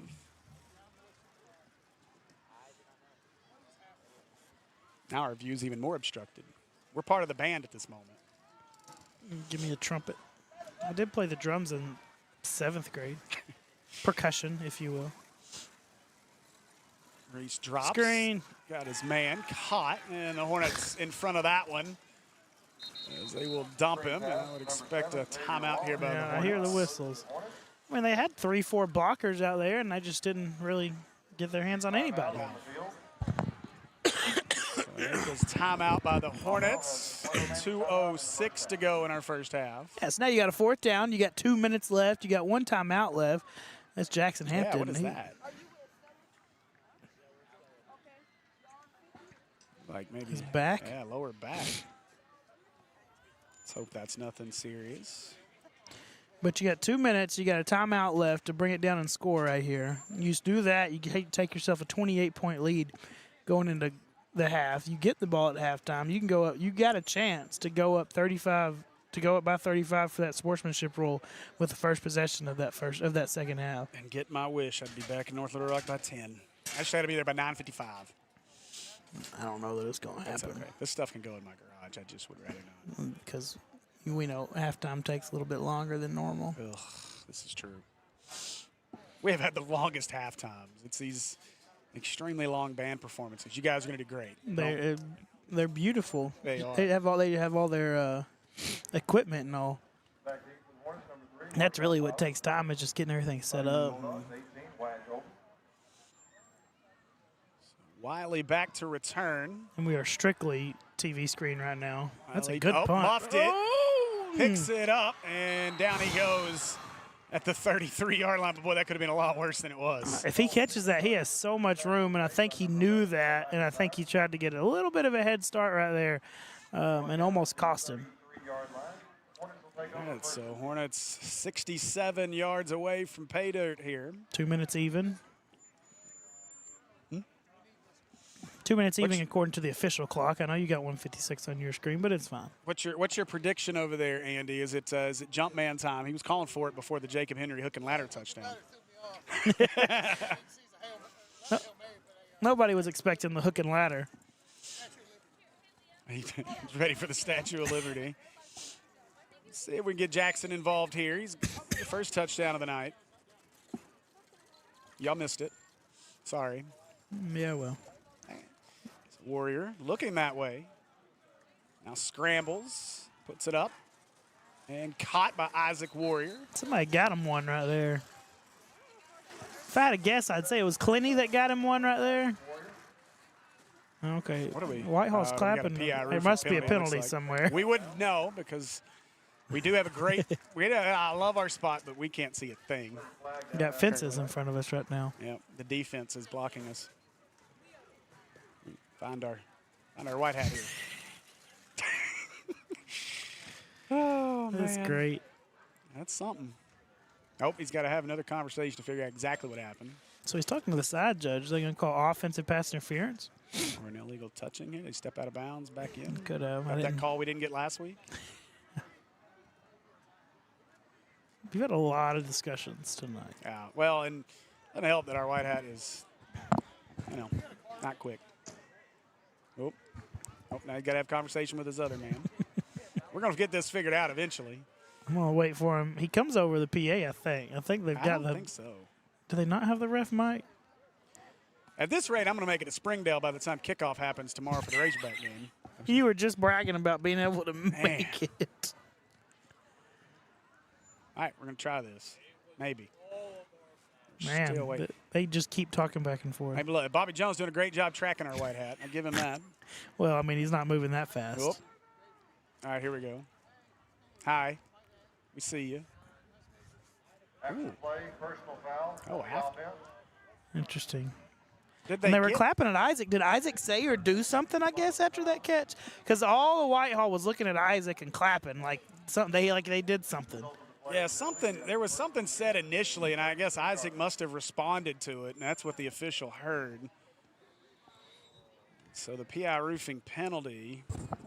Doesn't help you out any, but it is a first and 10 because it was yeah, after the first down. yeah. So Andy's going to fix that, I promise. There you go, Warrior. but Wants to everything's go going deep. slow. Looking for Jackson, who's being accosted. There's the PI roofing penalty, and so I think Jumpman was the only option right there because everything underneath, they were all just going slow. It looked like everything was in slow motion. Like half of them didn't know the ball had actually been snapped yet. Complete. There's a flag down on the play. Steve's running away.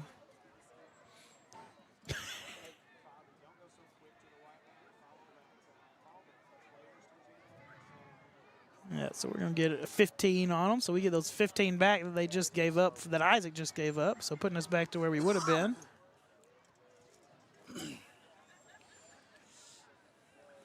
yeah, and in this game, and especially in the high school game, that's not a bad penalty if you're beat because it's not spot of the foul. It's just 15 yards, and so instead of giving up 40 yards or a touchdown, you give up 15. Give yourself a chance to play another down. We've ran like 700 plays, it feels like, and we've only had 17 seconds off the clock.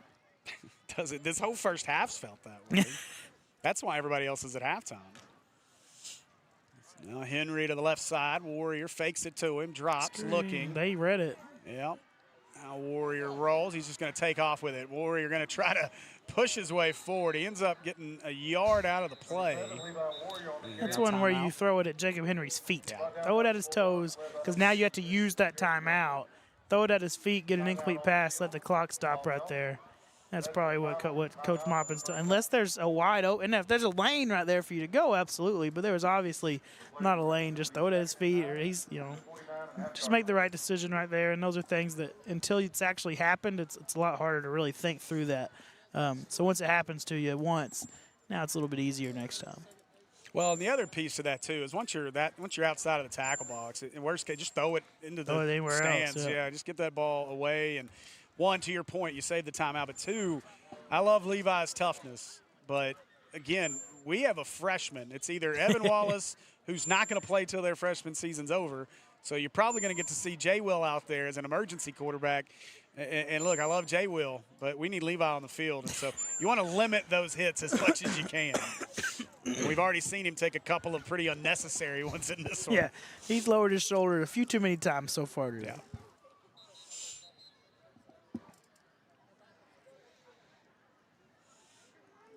Yeah. I am disappointed. We don't have the Maumelle MacBook anymore. It had to be donated to another broadcast. So I'm not sure you know the story on that yet. I have no idea. Let's just say the Robinson MacBook didn't make it home last Friday. He doesn't know. I guess maybe we'll have to talk about this at halftime. Yeah, we'll talk about it at half. So it's been a week. Interesting. Yeah. I mean, he knows. That's what I'm kind of trying to piece together here. All right, so Warrior on second down. He wants to go deep. He wants Jackson, but I don't think Jackson knew that ball was in the air. He never found it. Yeah. He never found it. I don't know that it would have been catchable. It looked like the ball landed out of bounds, but nobody over there knew that ball was in the air. Oh, there's a flag down on the play if you didn't hear it in the background. And it's behind, maybe roughing the passer because it's behind the offense. Oh, boy. You know it's getting rough in Jonesboro when Chris Goodman's getting mad. Uh-oh. He says the Jonesboro ref crew should be investigated immediately. They're going to suspend them for the rest of the year like they suspended that ref from the Georgia game? Hey, maybe so. That was that was bad. They did call roughing the passer. Well, I'll take another 15.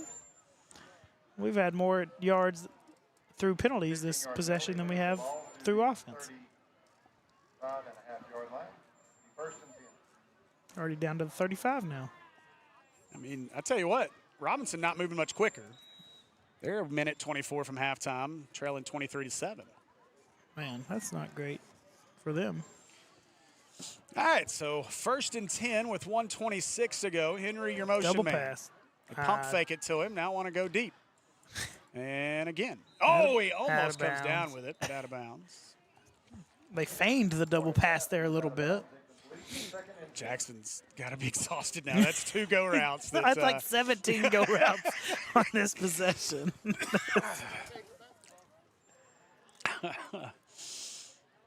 And he's barely touched the ball on any of the attempts. They're in the second half over on Dixon Road as Mills leads 48-0. And Conway just took a two-possession lead with a touchdown to make it 26-12, just as I flipped over. In the second half? Yep, in the second half. Warrior wanted Wiley, and a little too tall for Wiley. That one looked weird, too. Like, I don't know. Looked like Wiley and Davian Jordan both ran the same route. Well, I figure one of them was supposed to still be blocking, and that's why you might have seen the pump fake from Levi, too. He didn't know which one was where he was supposed to be. What do we got going on here? I need Bobby to zoom in on this. On the defensive What is lineman happening? was doing something with Jalen Harris. Was his mouthpiece? I don't know what was going on there. But he was helping him out. That's a good citizen right there. I thought they were connected at the face mask for a moment, but that was not the case. Now, quick throw, right side, Hampton on the catch, inside the 30, and should have enough in Acre Farmers for first down, and he does. That'll stop the clock with 1:10 to go in the half. Still don't know what Jalen Harris was doing with that defensive lineman. Like, did he steal his mouthpiece? Like, I don't really know what happened there. And Warrior fakes it again. Same play, Hampton. Andy called that one. He said, run that again. Inside the 20. This one not as successful. Got out of bounds, though, so you do get the stop of the clock. I mean, you still got you're a minute 01 now with inside the 20, so, I mean, you got some time. As long as you don't do anything, take any sacks or anything that's going to chew a lot of time off the clock.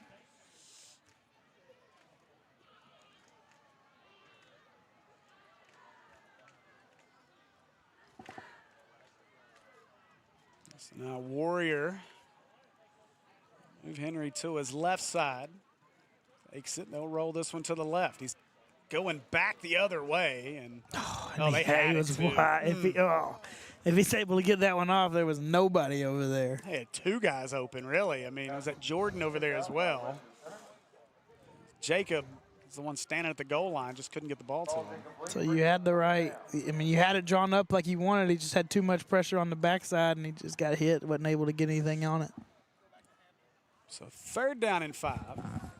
Andy's calling to go back to Hampton play. Whatever that looks like, I don't know, but. I like Jackson in the back corner here. And they're going Hampton. Hampton makes the catch inside the 10. 5, 4, 3, 2, he got there. 1 touchdown. He stayed Give up. him 6 as Jackson Hampton drags Bulldogs into the end zone. Might have hurt himself. And may have turned an ankle on it. Is that? So It looked like that left one he had up in the air. it was the left. It's like he was trying to scoot off the field. Bobby Jones got away from it, as we should. We don't need to show that, but now I don't have a view either. Yeah, we can't see anything. So.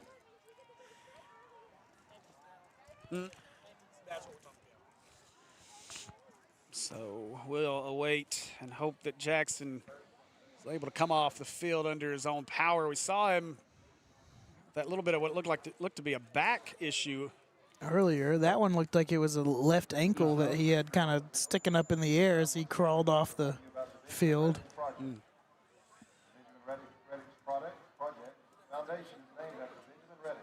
So you wonder how much of that, obviously I'm not trying to say anybody doing anything dirty. You get those tackles where a guy's trying to drag and that foot gets turned the wrong way, and let's just hope that this is nothing too significant for Oh Jackson. yeah, I mean, because if you have just a leg and you're trying to tackle that guy, you're rolling and spitting. I mean, and you're not rolling to hurt him. You're rolling because you're trying to get this guy down so he doesn't score a touchdown. But that's whenever you have some possible injuries right there. And we're without Band-Aid. As we want to say congratulations to Dylan, as they are now a family of 3. So their baby today, or this week. So congratulations to Dylan. I heard some claps. Not putting any. We're getting reports from Bobby on camera.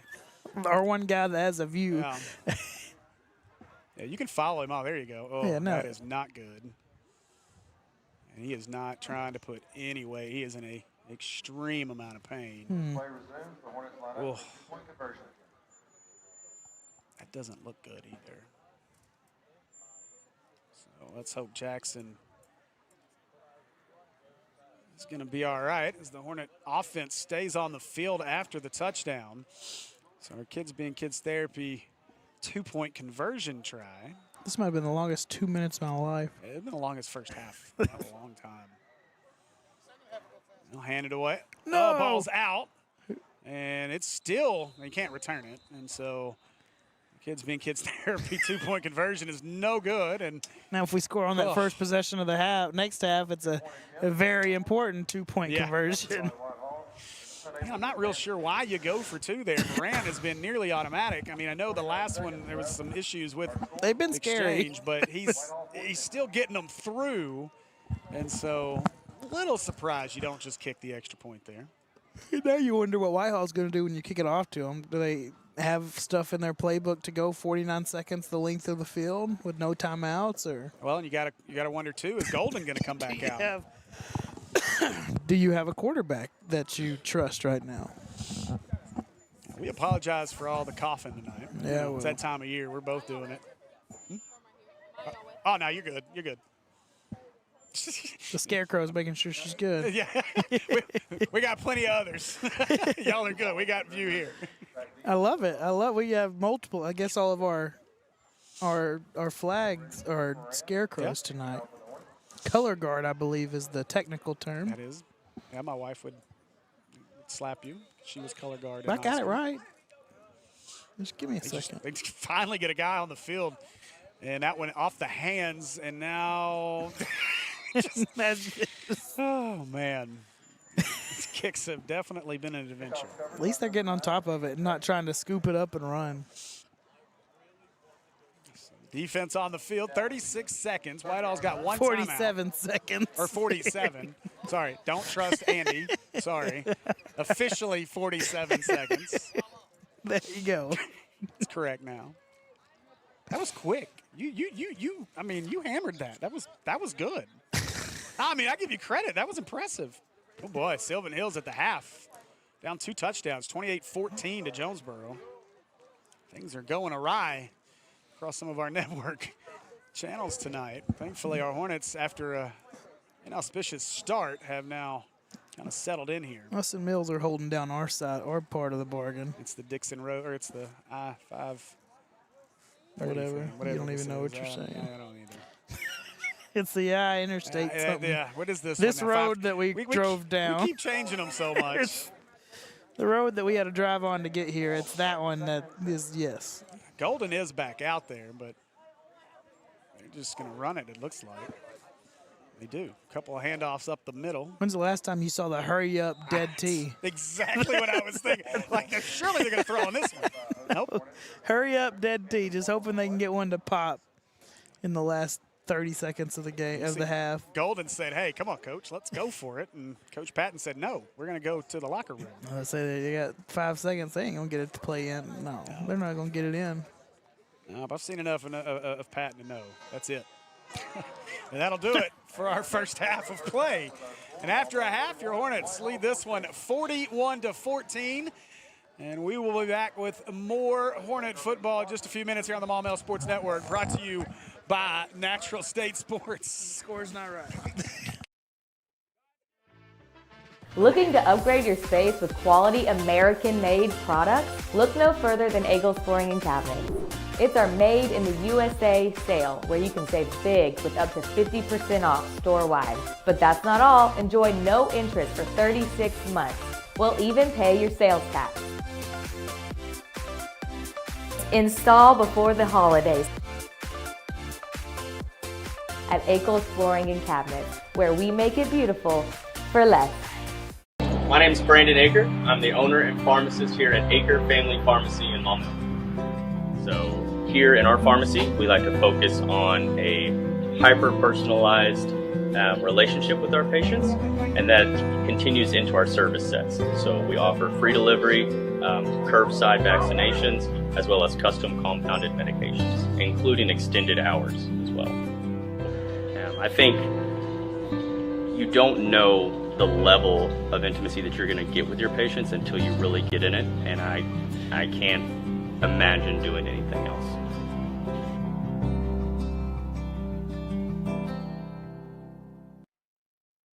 Hello? Hello, roofers are us. Hello, your ad says same-day leak repair. I called yesterday and nobody has been out. That was a typo in the ad. It was supposed to say someday roof repair. Who you think we are? PI Roofing? If you have a leaky roof, you need it fixed right away. Call your roof leak detectives at PI Roofing and get the leak stopped right away. We're ready at a moment's notice all year long. Call 501-687-6246 for same-day roof repair from PI Roofing. Come see us today at American Pie Pizza. Enjoy our pizza by the slice daily from 11 a.m. until 2 p.m. Or catch one of our daily specials like $2 Tuesdays and get $2 off any large pizza. Are wings more your thing? Monday nights are Wingtastic Mondays. So get all the wings you can eat for just 69 cents a wing. And don't forget about the incredible cheese dip. Then to finish it all off, be sure to grab a Pizookie or one of our other amazing desserts. So head over to 9709 Maumelle Boulevard and let our friendly staff serve you today. Call ahead at 501-758-8800 or order online at www.ampiepizza.com. Live free and eat pizza at American Pie Pizza.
Let's hear it for our Whitehall High School Steppers.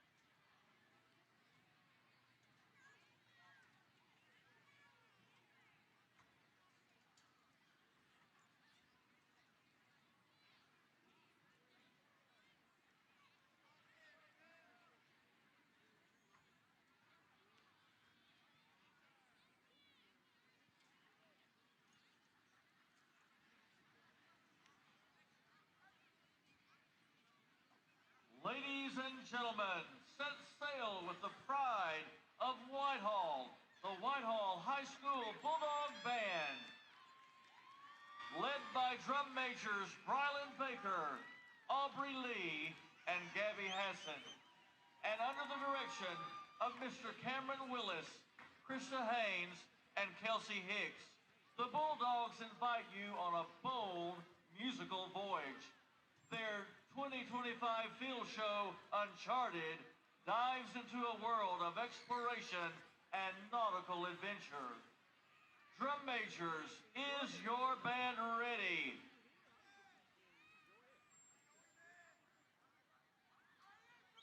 Anchors away, mates, and enjoy the journey.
Thomas Seeley, can you please go to the concession stand?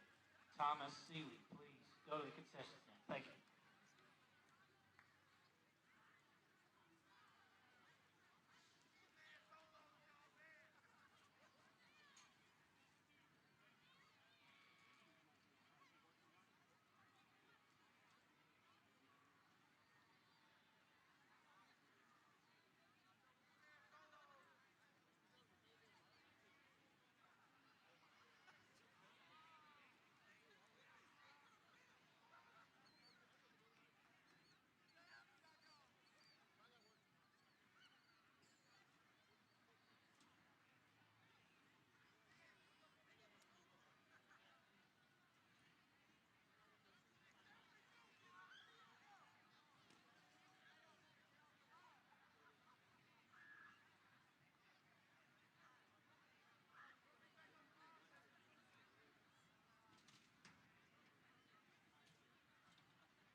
Ladies and gentlemen, please welcome to the field the Maumelle High School Marching Band.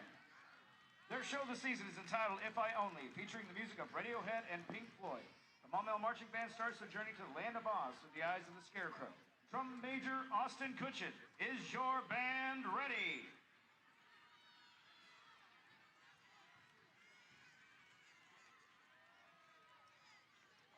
You may take the field.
Ladies and gentlemen, the Maumelle High School Marching Band.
Nice.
All right, welcome back to Bulldogs Stadium on the campus of Whitehall High School as we're just about ready for our second half of play.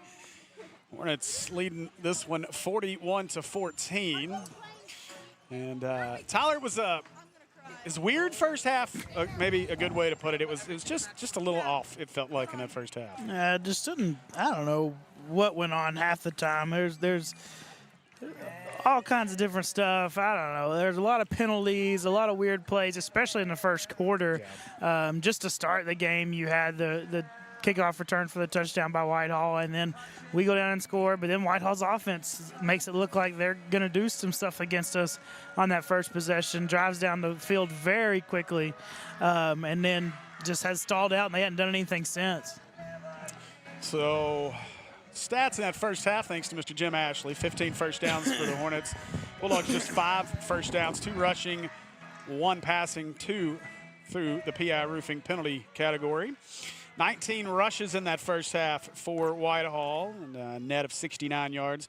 Hornets ran it 10 times for 65 yards. 237 yards in the first half for Levi Warrior. And remember, Levi with that, I don't know why it does that, but Levi with the, of course, Levi coming off the school record 396-yard performance against Jacksonville last week. And so picking up where he left off. Hornets 5 out of 6 on third down, though. That's been an issue all year long. A much better job there tonight with that. And individual stats, leading rusher Jacob Henry, 6 carries, 46 yards.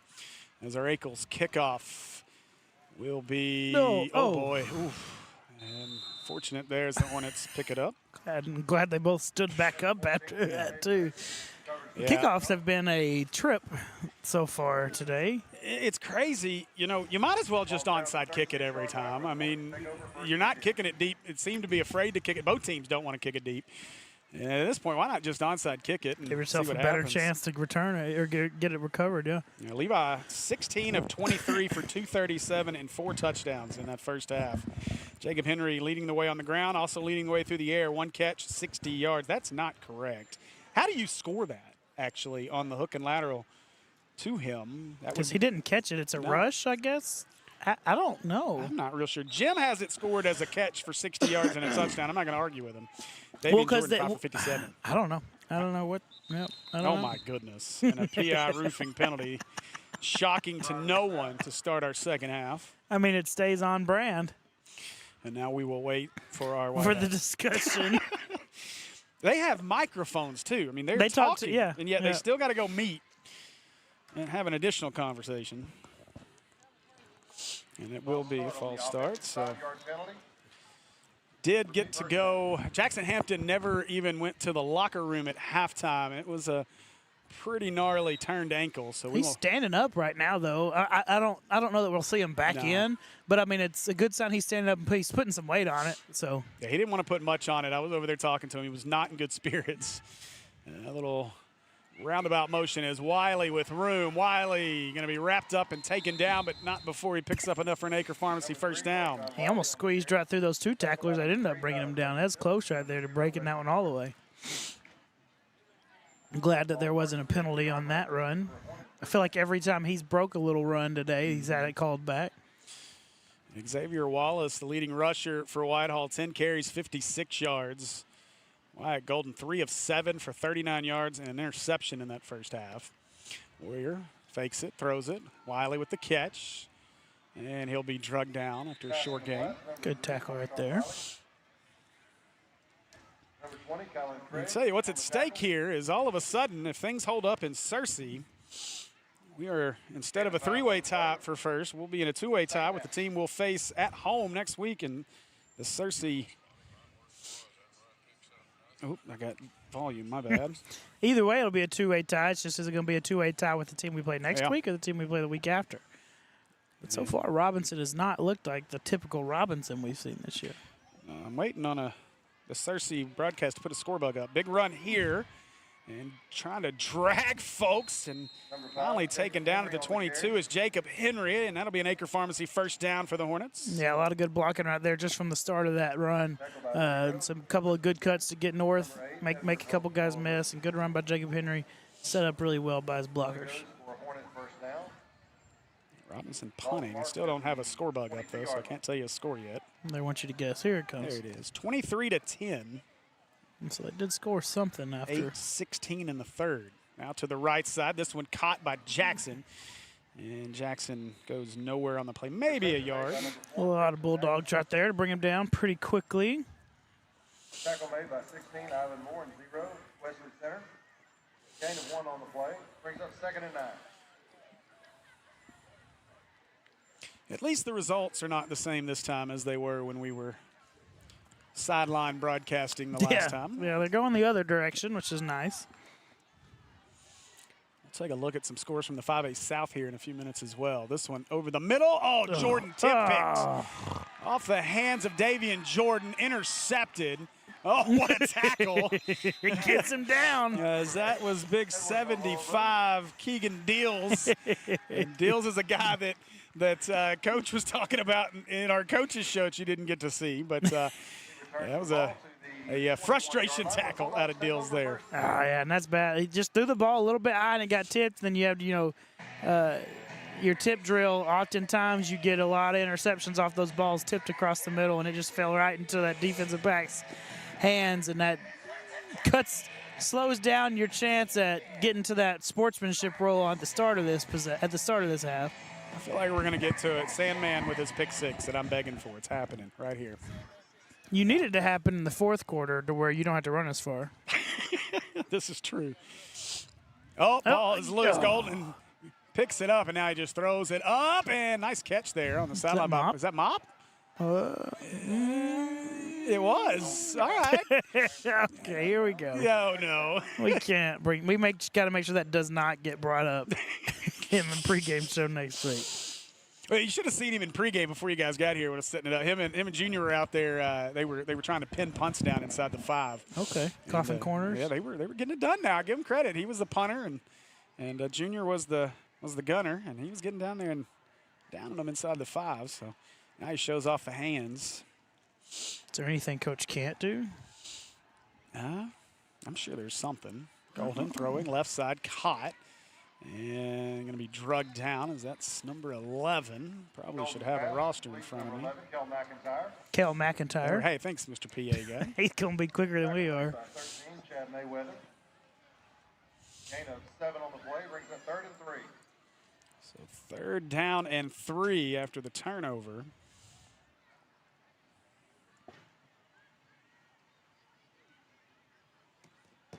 Taking their time.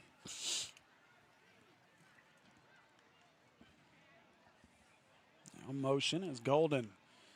Going all in an aerial attack here in the second half. That one's caught. Looks like it's going to be enough for an Acre Pharmacy first down, and it is. Completely changing the offensive game plan at halftime. They're down air raid offense with their drags and crossers. I don't know. We'll see how they do in this second half. Golden, at least he looks the part of a quarterback. Now, in terms of size, 6'2", 195. So see if he can get their offense moving. Fakes it, looking, lobs this one up, and is it picked? Oh, no. No, almost came down with it. Bulldog pass falls incomplete at the 49-yard line. As that was Brewster with the interception attempt, just couldn't quite get his hands under it. It was a good effort right now. He laid all the way out for that one. He's hoping he could get that one back. That is offense. He throwing his hands up like, man, Coach, I tried. So 2nd and 10. Tyler, you hope you get Jackson Hampton back quickly. Obviously, a huge one next week. These last 2 are massive as we've got a I think we just had somebody went down over there. A cramp, yeah, the receiver over there. You send that to the SEC office, and they're going to get fined for. And it's a penalty or a timeout. They'd have to burn a timeout right now. I imagine it's a cramp. I hope it's nothing more than just he's going to get up real quick. Yeah. I mean, now those things can get you real quick now. I know. Ask LeBron James. Don't look at my calves. I haven't had a cramp. Hey, these are Giannis. These are not LeBum shoes. These are Giannis, baby. Hey, Bobby, frame up. Snapped it. Oh, there we go. I think. Oh. There we go. And Hornets stack him up in the backfield. That is the biggest flag I've seen in my entire life. What was that for? Face mask? Like a hand towel. I think it's a face mask. Ugh. 13, Not after that. Not after. Yep, he's sticking his hands on his head. There's a flag on the play. And it looked like he was saying he 15. Yeah, that's exactly what it's going to be. I think even the other officials have gotten tired of waiting on the white hat. They said, just go ahead and run it off before you even signal it. We're going to be ready to play once you signal. So that'll be another Acre Pharmacy first down for the Bulldogs via penalty. Again, we've talked about it a lot. Those are things you got to clean up in a hurry. This team has been penalized a lot this season. And these are penalties that will come back to bite you these last 2 weeks when you start playing the upper echelon of the league. Jay Will. Wow. He didn't make the play, but he caught one right there. He timed that blitz really well. I mean, they've kind of been on the same cadence the whole time, so he's starting to get an idea for when they're going to snap the ball. So he triggered on that one, and he caught himself. I think maybe it was that left tackle he put down and let the rest of the defenders make a play right there. That was Wallace on the carry. Play goes for no yards. 2nd and 10. Stop rocking, or I'm taking it away. Golden drops, steps up through the pocket. He'll scramble across midfield, across the 40, and now we'll run out of bounds with the help of Caden Brooks, but that'll be enough for another Acre Pharmacy first down. Man, he showed a little bit of speed right there, too. I mean, they're spreading it out. They're moving the ball. It's just you got to figure out what works for you, and maybe this is what's working for them right now. Maybe they have more of a quarterback, like you said. He can throw the ball a little bit, and if he can run like that, too, you know, it's kind of a two-way threat when you spread out like this. Well, and as a coach too, I mean, from the defensive side of things from Maumelle, you know, we adjusted to that style, that running style, that wing T, whatever you want to call it, style offense, and now you come out of the second half and they've completely changed what you adjusted to. So maybe a series here to get adjusted to this. As Golden fakes it, looking, rolling left, throws it up, and nearly picked off. Another defensive back laying full out to go and try and make a play right there. That was Jaden Baker trying for his second forced turnover of the night. Just wasn't able to get there, but great effort by the young man.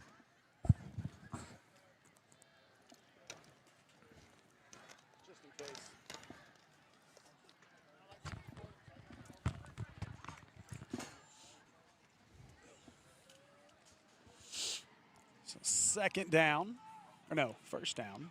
No, it's second. That was an incomplete pass. Over the middle, that one on the screen pass is caught, and Wallace will be taken out of bounds. Number 7, He may have an injured Hornet on the play. Looks like he's coming back up. Looked like Brooks. Yeah. Hit the ground a little hard, but he'll be all right. The thing about what they're doing now is they've completely changed. It shouldn't take you too long to readjust to it because this is what you see from just about everybody else. Like you play this offense every week, so it's just to get your mindset right and make sure you get your eyes fixed on what you're used to looking for in every other game. Golden. Oh, Harris engulfed another one. That one was not as close to being an interception as the other one. That one was a good get your hands up. You're not going to get to the quarterback, at least get your hands up and try and knock the ball down, and he did just that. Well, whenever you're 7'3" or whatever he is, it's with a 12-foot wingspan, it makes it a little bit easier to get your hands up in those passing lanes.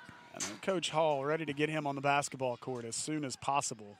He's going to sign himself a P4 football scholarship, and he's not going to play basketball. No, we're going to give him the Nico treatment. He is, whoever he signs with, we're going to make sure we call the head coach and say, hey, we want him to play basketball, and make sure we get the – and that head coach is going to say, I got him NIL money. I don't care what he does. He ain't playing. The screen is the Hornets all over that one. That's a good job by Patrick Ward coming back.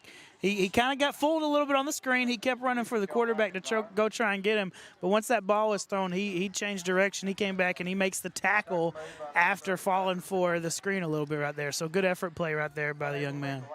So turnover on downs as the Hornet defense holds. And so the offense back on the field with another chance to put this into sportsmanship rule territory. You're welcome, William. Yeah, he's going to get mad at you now. That's why I said it right. Yeah, well, you're already on his bad list from last week. And this week, because I, found a fix that he didn't know about. Yeah, he may not know about that one yet. But we did talk about it on stream, so he will learn about it. That's right.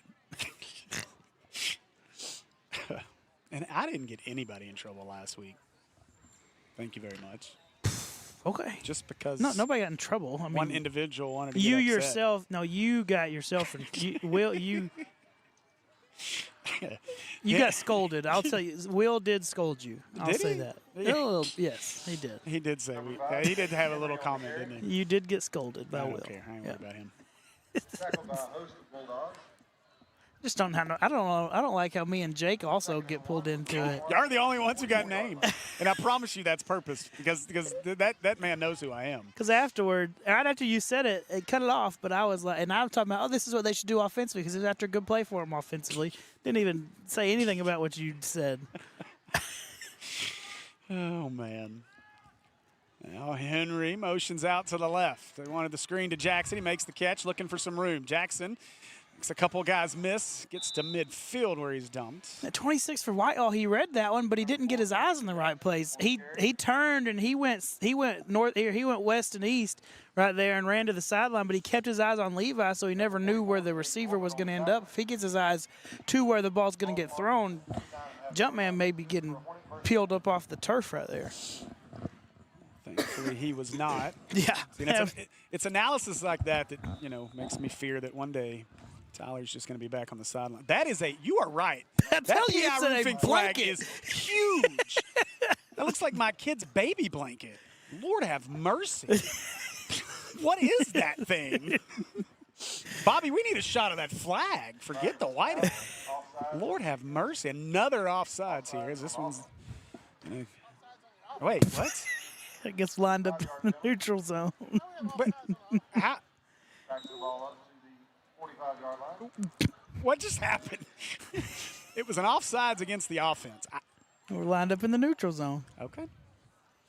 Try this again. Warrior drops on 1st and 15. He wants to go deep. And, boy, Jackson. You got the flag. You can get up. He flailed that arm. Now, look, Jackson was being interfered. Yeah, 100%. But there was an acting job there to make sure he sold the call. 100%. There was a penalty there. But he threw that arm up, and he leaned into it. Oh, man. This has been the longest blowout game ever. It feels like it should be 41-40 right now. Ugh.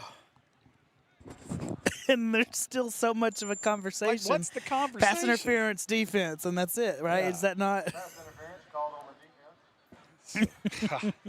It's going to be. What time do you need to be in Little Rock? I ain't worried about it. I'm leaving it in the garage. Only half the people in Sherwood know the code to my garage, but that's okay.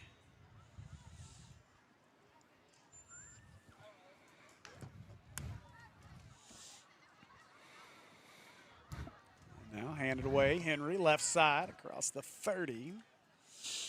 That's where he'll be stacked up. So he's still up. He stayed up a little bit longer than expected that time. Robinson making it a game, 23-17 now. Michael Thompson. They got 3:05. They're at least ahead of us somehow. 3:05 left in the third. You don't expect any less out of Robinson, though. You can't figure they're going to stay down and playing like they did that first half the entire game. Now, can Cersei hold them off? Possibly. I'm not saying that's impossible, but. Cersei's driving. Now Warrior throwing deep. And. Did he get another one? He did. There it is. PI roofing penalty on the turf. And so 15 more for the Hornet offense. I know. It's the last 7 times that Christian Jackson has gotten into the screen. His arms are just up in the air. He's just asking for a penalty. He's getting them. Another pass interference defense. All right, got it. Yeah, I mean, it's a pretty obvious call here. I love this guy. He's just like. He can't be bothered. Another PI roofing penalty results in another Acre Pharmacy first down. That's a ref that's just here so he don't get fined. Yep. Oh, man. Oh, man. There's so many whistles. are still, what are we looking at down there? Is the blanket still on the ground? Maybe. Waiting on that official to get back in place.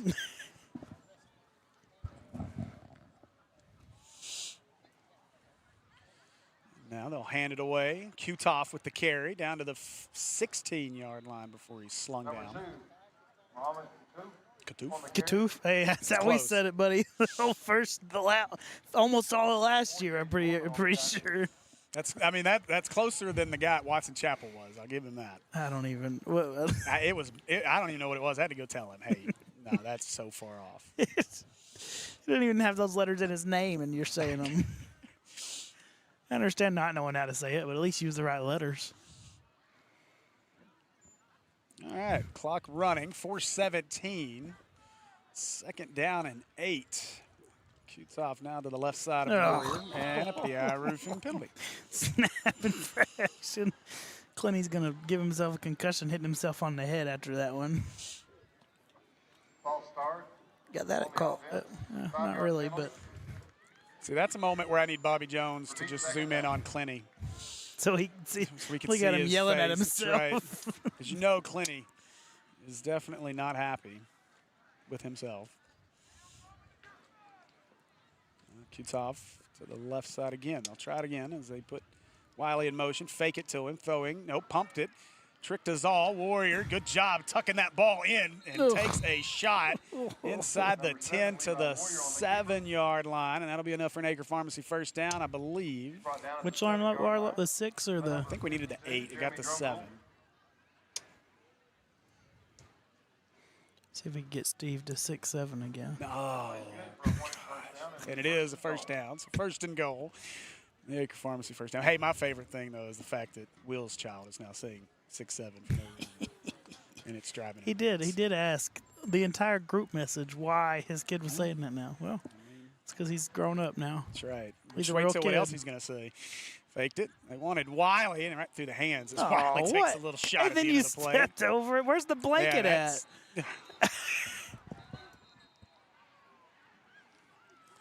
And now, oh boy, Jalen get back, Harris. Jalen. No, Get back. he's protecting his guy. Yeah. I'm just trying to figure out where is the blanket? Why is it not on the field right now? And it was first off, it was obvious that the pass was incomplete, and you push him down. Okay, you know what? You might get away with that. But then you step over him and walk all the way. Like, it's an obvious sign that probably should have been a penalty. Well, last week that would have been just offsetting unsportsmanlike. Even though Wiley's just laying on the ground. Last week was insane. So, 2nd and goal. Unsportsmanlike conduct number 3. Laid down too long. Now Bertram wants a timeout, and he'll get it. So Nakel's timeout here. Well, because it took 30 seconds to get everything cleared up after that. They have 2 remaining timeouts in the second half. Oh, Lord have mercy.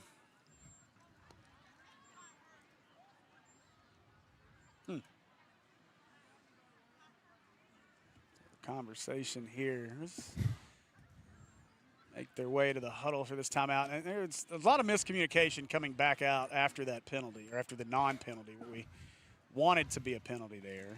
So I think, even if Bertram's, he's probably trying to call a play, but when half the offense is still trying to get stuff settled, then your quarterback, Levi, was kind of one of the last ones there, and that's the guy that calls all your plays and everything. It's just everything's out of whack right there, and then you don't have enough time, and you have to use that timeout. Offense and defense held Cersei out of the end zone, and they are approaching the end of the 3rd. Cersei still leads at 23-17, but Robinson does have the football. Could go down and take the lead. What about that Sylvan Hills? Hey, the Mills game's over. Doesn't surprise me. Hey, PA's at least put some points on the board. It's 48-32 now. That was getting out of hand there for a moment. Conway started taking it easy on him. And with 10-12 to go in the ballgame, Jonesboro still leads by a touchdown, 35-28. And Sylvan Hills has won a few close ones this year, so they're not in unfamiliar territory having a close game. I'm looking forward, and hopefully they're not, but I'm looking forward to that matchup at Sylvan Hills next week. That's one of those Halloween nights I do wish I could take off. Jay Will in the backfield. I'll do the inside pitch. Wiley outruns a guy. 5, 4, 3, and down at the short. 1, I believe. Yeah, just short. Oh, they give him a touchdown. Oh, my goodness. Give him 6. Yeah. Wiley. And it was just slow motion. Like, why? I mean, he was well short, but we'll take it. And it takes 30 seconds to signal it. Big 2-point conversion right here. Oh, goodness. Biggest play of the night so far. This one coming up right now. Yeah, this will get you the running clock the rest of the way if you can convert it. I tell you what, that Sylvan Hills Sports Network, though, it went from a network nobody watched. They have 600 people watching right now. That's impressive. Bears are a pretty big deal right now. Hand it away. Oh, yeah. There it is. Jacob Henry gets you where you needed to be. Kids being kids therapy 2-point conversion, and that'll put us in mercy rule territory. The rest of this game should not take as long as the first part of it did. That depends. That many penalties can still stop the clock. Gosh. No, nothing other than timeout. No. Unless the ref tells them to. Which they haven't started. Because if they have to have discussions, they'll probably tell you to stop the clock so that they can have their discussion. Well, I hope not. I hope our white hat takes his time the rest of this, but doesn't stop the clock.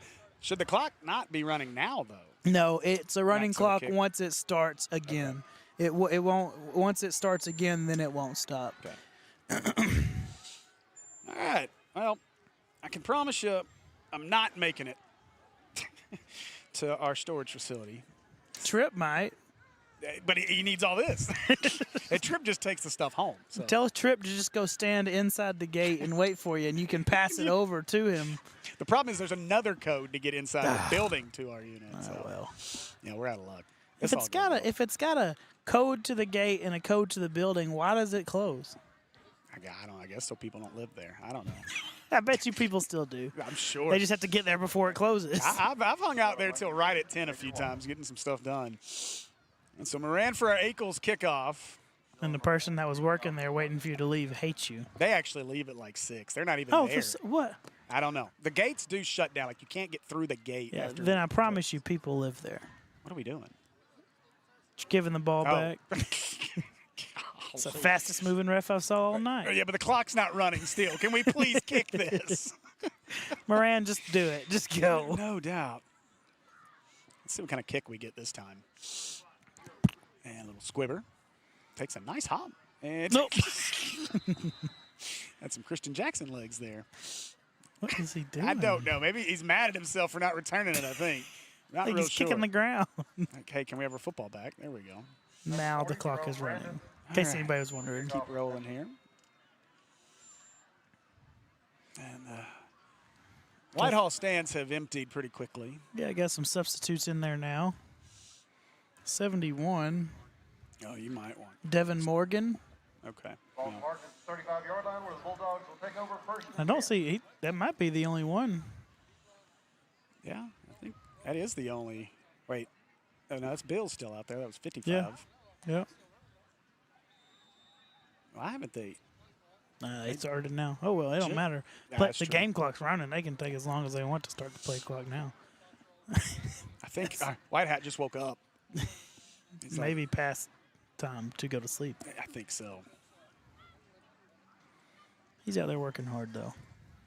Oh, about lost the ball. Oh, Harris, the Sandman, trying to take him down. Now get some help as they dump him back. They're going to mark this forward progress at the 20. What just happened? Okay, it's back. That's weird. Why did it do? He didn't do it. No, his hands are in his pocket. He hadn't done anything. we lost our main screen again for some reason. He doesn't have to stop the clock. He doesn't have to stop the clock now. He's not even using his hands. I know, and he's just chilling. They're like, nobody scored, nobody do anything. I can just sit here the rest of the way. Ball marked at the 21-yard line, second down. So they will mark this all the way back at the 21. It'll be second down and 25.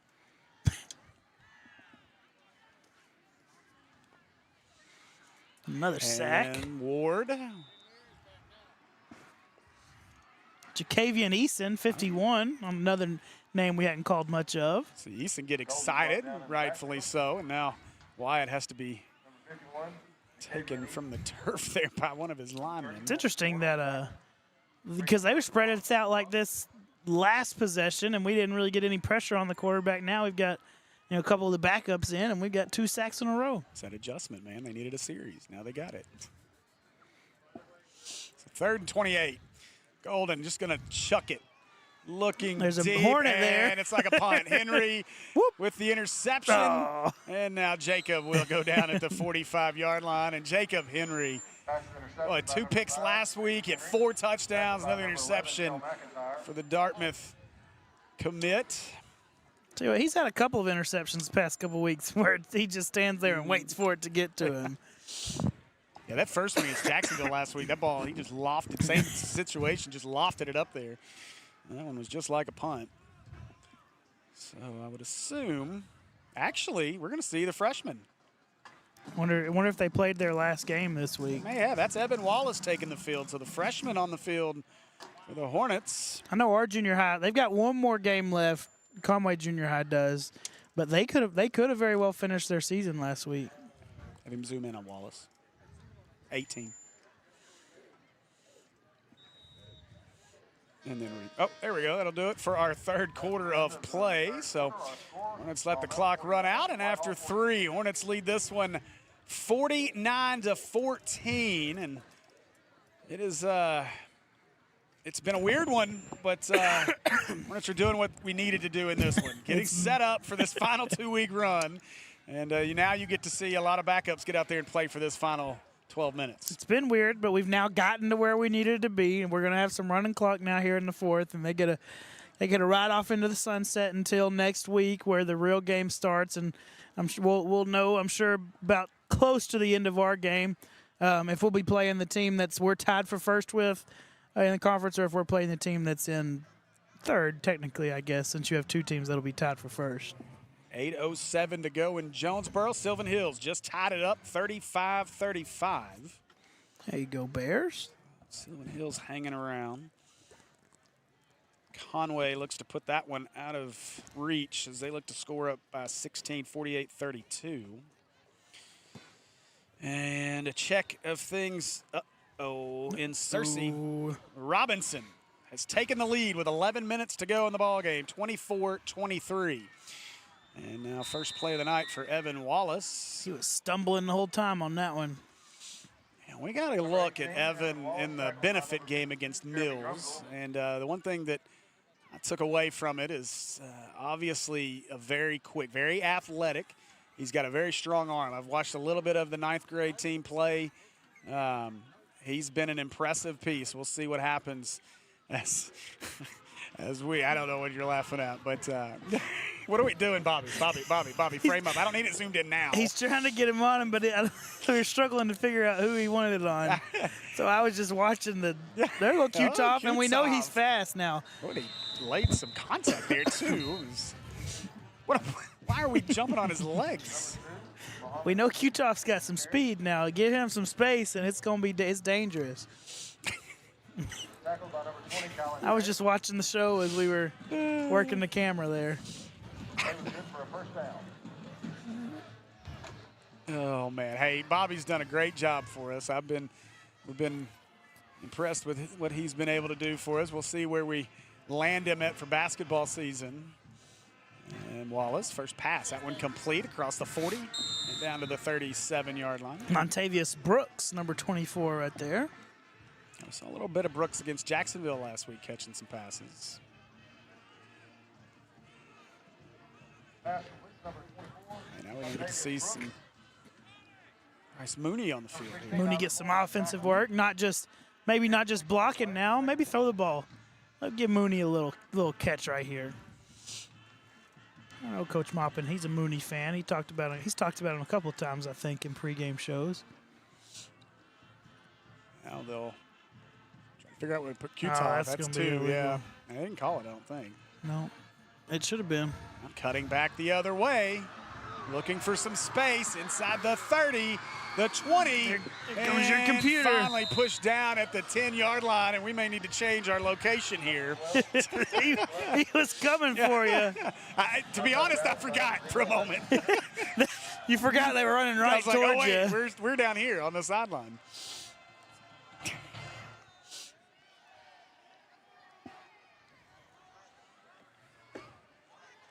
Now I'm pulling double duty again, camera work and It's Darius Glover. And probably here we got, I think the sideline is cheering hard for the new guys on the field right now. You see, look at Tyler.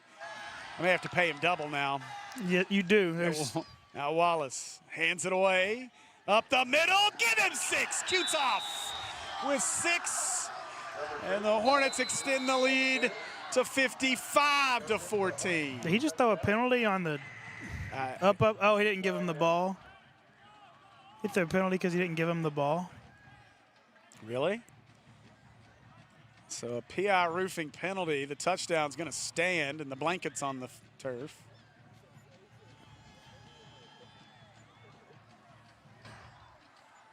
That's interesting. Nope, they picked up the flag. They waved it off. I don't know what it was for, but they waved it off, so no penalty.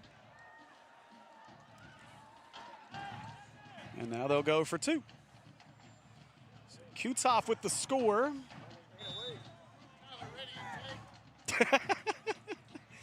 Oh, you should have waited a moment there. Now Wallace, and oh my gosh, now we get a PI roofing penalty flag. Yeah, get mopping. Oh, there you go. Start on the offense. 5-yard penalty. Repeat the try. Listen, I'm expecting more on my paycheck, Will. Oh, crap. You can have Kristen's pay. That money's not going anywhere tonight anyway. That's right. All right, we'll try this first, or this extra, or Kids Being Kids Therapy extra point again. I forgot that's what we were doing. Now move Kutoff to the left side.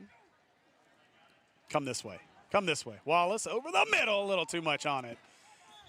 And so the Kids Being Kids Therapy 2-point conversion is no good. And with 7:25 and counting left in the ballgame, Hornets extend the lead out to 55-14. Maumelle 55, Whitehall 14.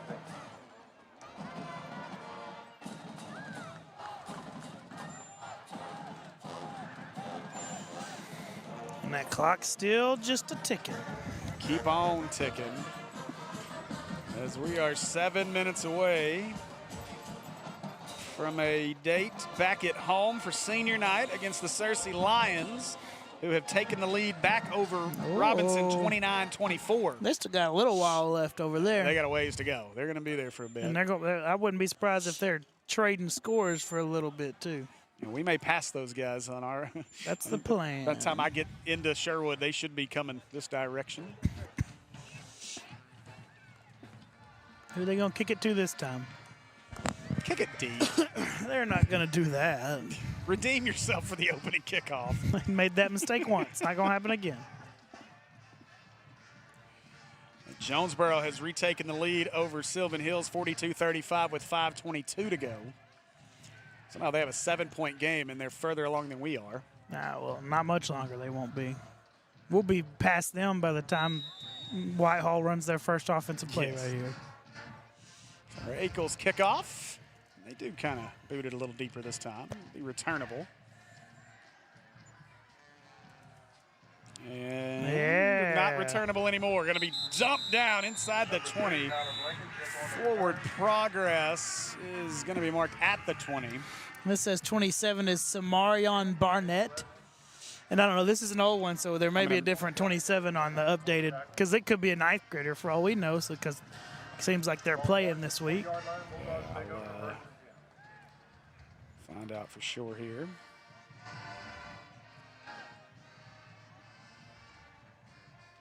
I probably should have sent this to you. Could have, but you know. Well, I'm surprised Mop didn't send it to us in the group chat, but. Well, and then the great Jim Ashley was just printing them for us, so we were set. We were spoiled. Yes. Said so 27 on the updated roster is actually Braylon Mooney. Is that another Mooney brother? I'm guessing so.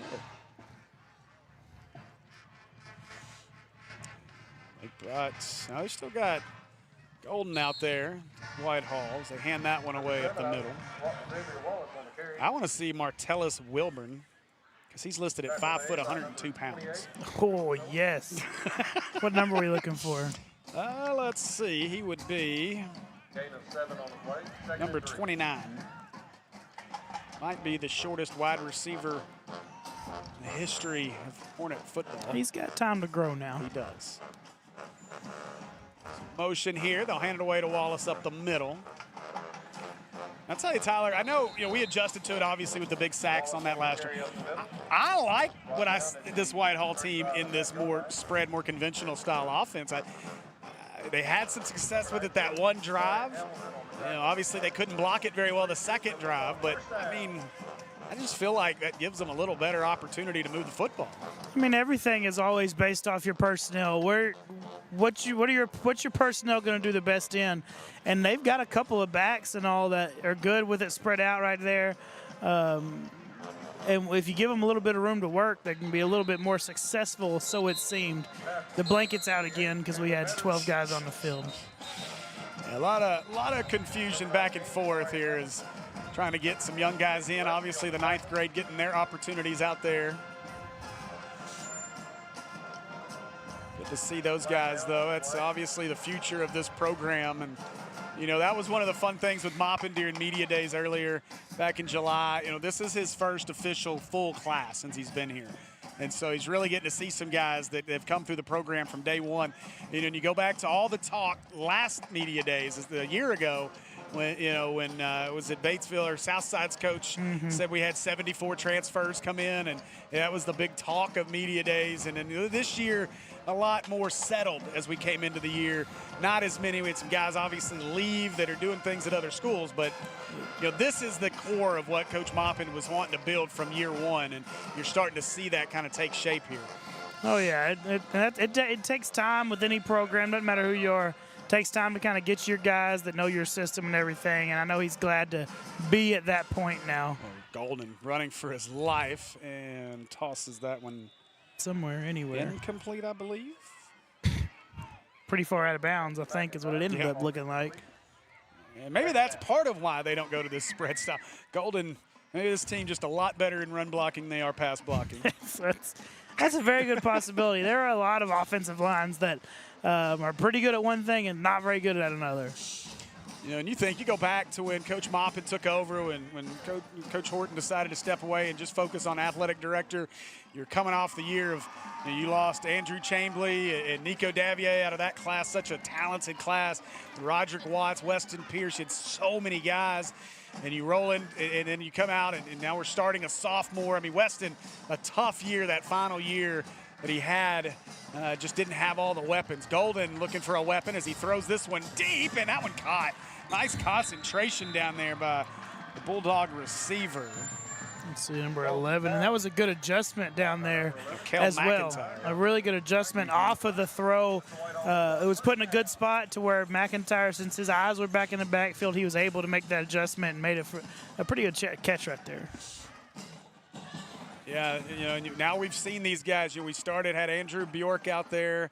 Now Warriors taking over for him. Andrew's at Central, playing linebacker. He's a line now. That doesn't surprise me. Now, screen pass. Somehow he got it to Wallace. Wallace has got blockers. And Wallace pushing, getting some help from his lineman inside the 5 to the 2. And so it'll be 1st and goal here for Whitehall. And I don't care who's out there on the field. Coach Maupin does not want to see a touchdown given up late in the game right here when they're one of their last two, at this rate, one of their last 1 or 2 plays right here with 30 seconds left. Maupin's all the way down on the 15. They gotta hurry. They'll finally get Wallace lined up. Golden takes the snap, gives it to Wallace, and Wallace. Oh, I don't know. Okay, is in. yeah, I got it to him. So give him 6, touchdown. As the clock's gonna run out. Yeah, they'll probably have to kick this extra point, and that'll probably do it. Or go for 2. They're not gonna kick it.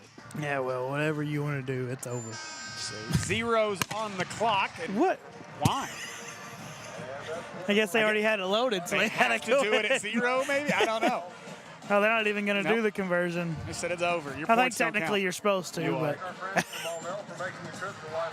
that's going to do it. Congratulations to the Hornets as they improve now to 5-0 in 5A Central Conference play. 6 consecutive wins, and now the final 2-week stretch comes. And Tyler, when you looked at the schedule to start the season, there were questions as to how strong the 5A Central could be. We weren't sure what Jacksonville was going to be completely. We knew BB was going to be a little stronger, a team that upset as a 4 seed in the playoffs last year. You knew Robinson was really good. Searcy was a team we battled with. We've rolled through this season about kind of maybe what we expected. Watson Chapel down. This is a Whitehall team that's down. We've not really played the upper echelon outside of BB. Now you get that final 2-week stretch. This is what this team's been playing for 8 weeks now.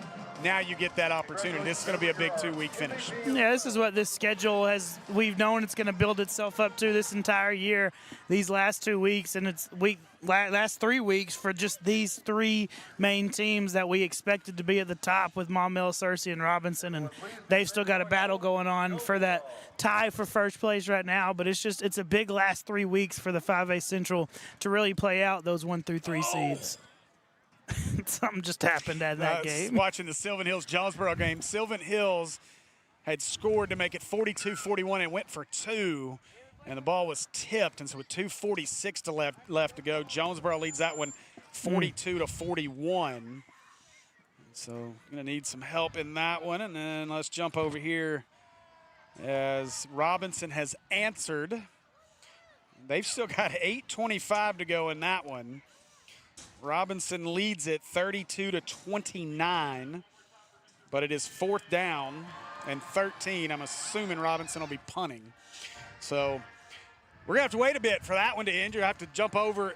We'll be off before that one ends. Yeah, we'll be off in about 2 minutes. But I'm not sure if you can find it on the Robinson Sports Network. I know they were having issues with connectivity. It is on, what is this, the Searcy. The official name of this is Searcy High Lion TV. So you can find that one there. You can just mute it and not have to listen. I really don't know what those guys sound like. I shouldn't say that. They may be great. I've never listened to their broadcast.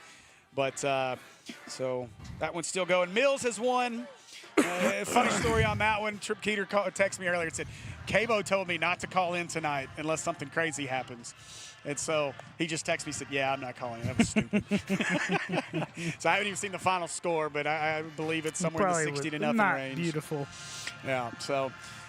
All right, well, Hornets improve again, as we said, to 5-0 in conference play. And now a big date with Searcy at home next week on senior night. Make sure you join us. And I guess that's going to do it for us tonight. I want to say big thanks to Bobby Jones on our main camera. Andy Gates on production, Tyler Chenault, color and camera operator tonight. Appreciate you. I'm Steve Henson. This has been Hornet Football on the Maumelle Sports Network. We'll see you next week. Go Hornets.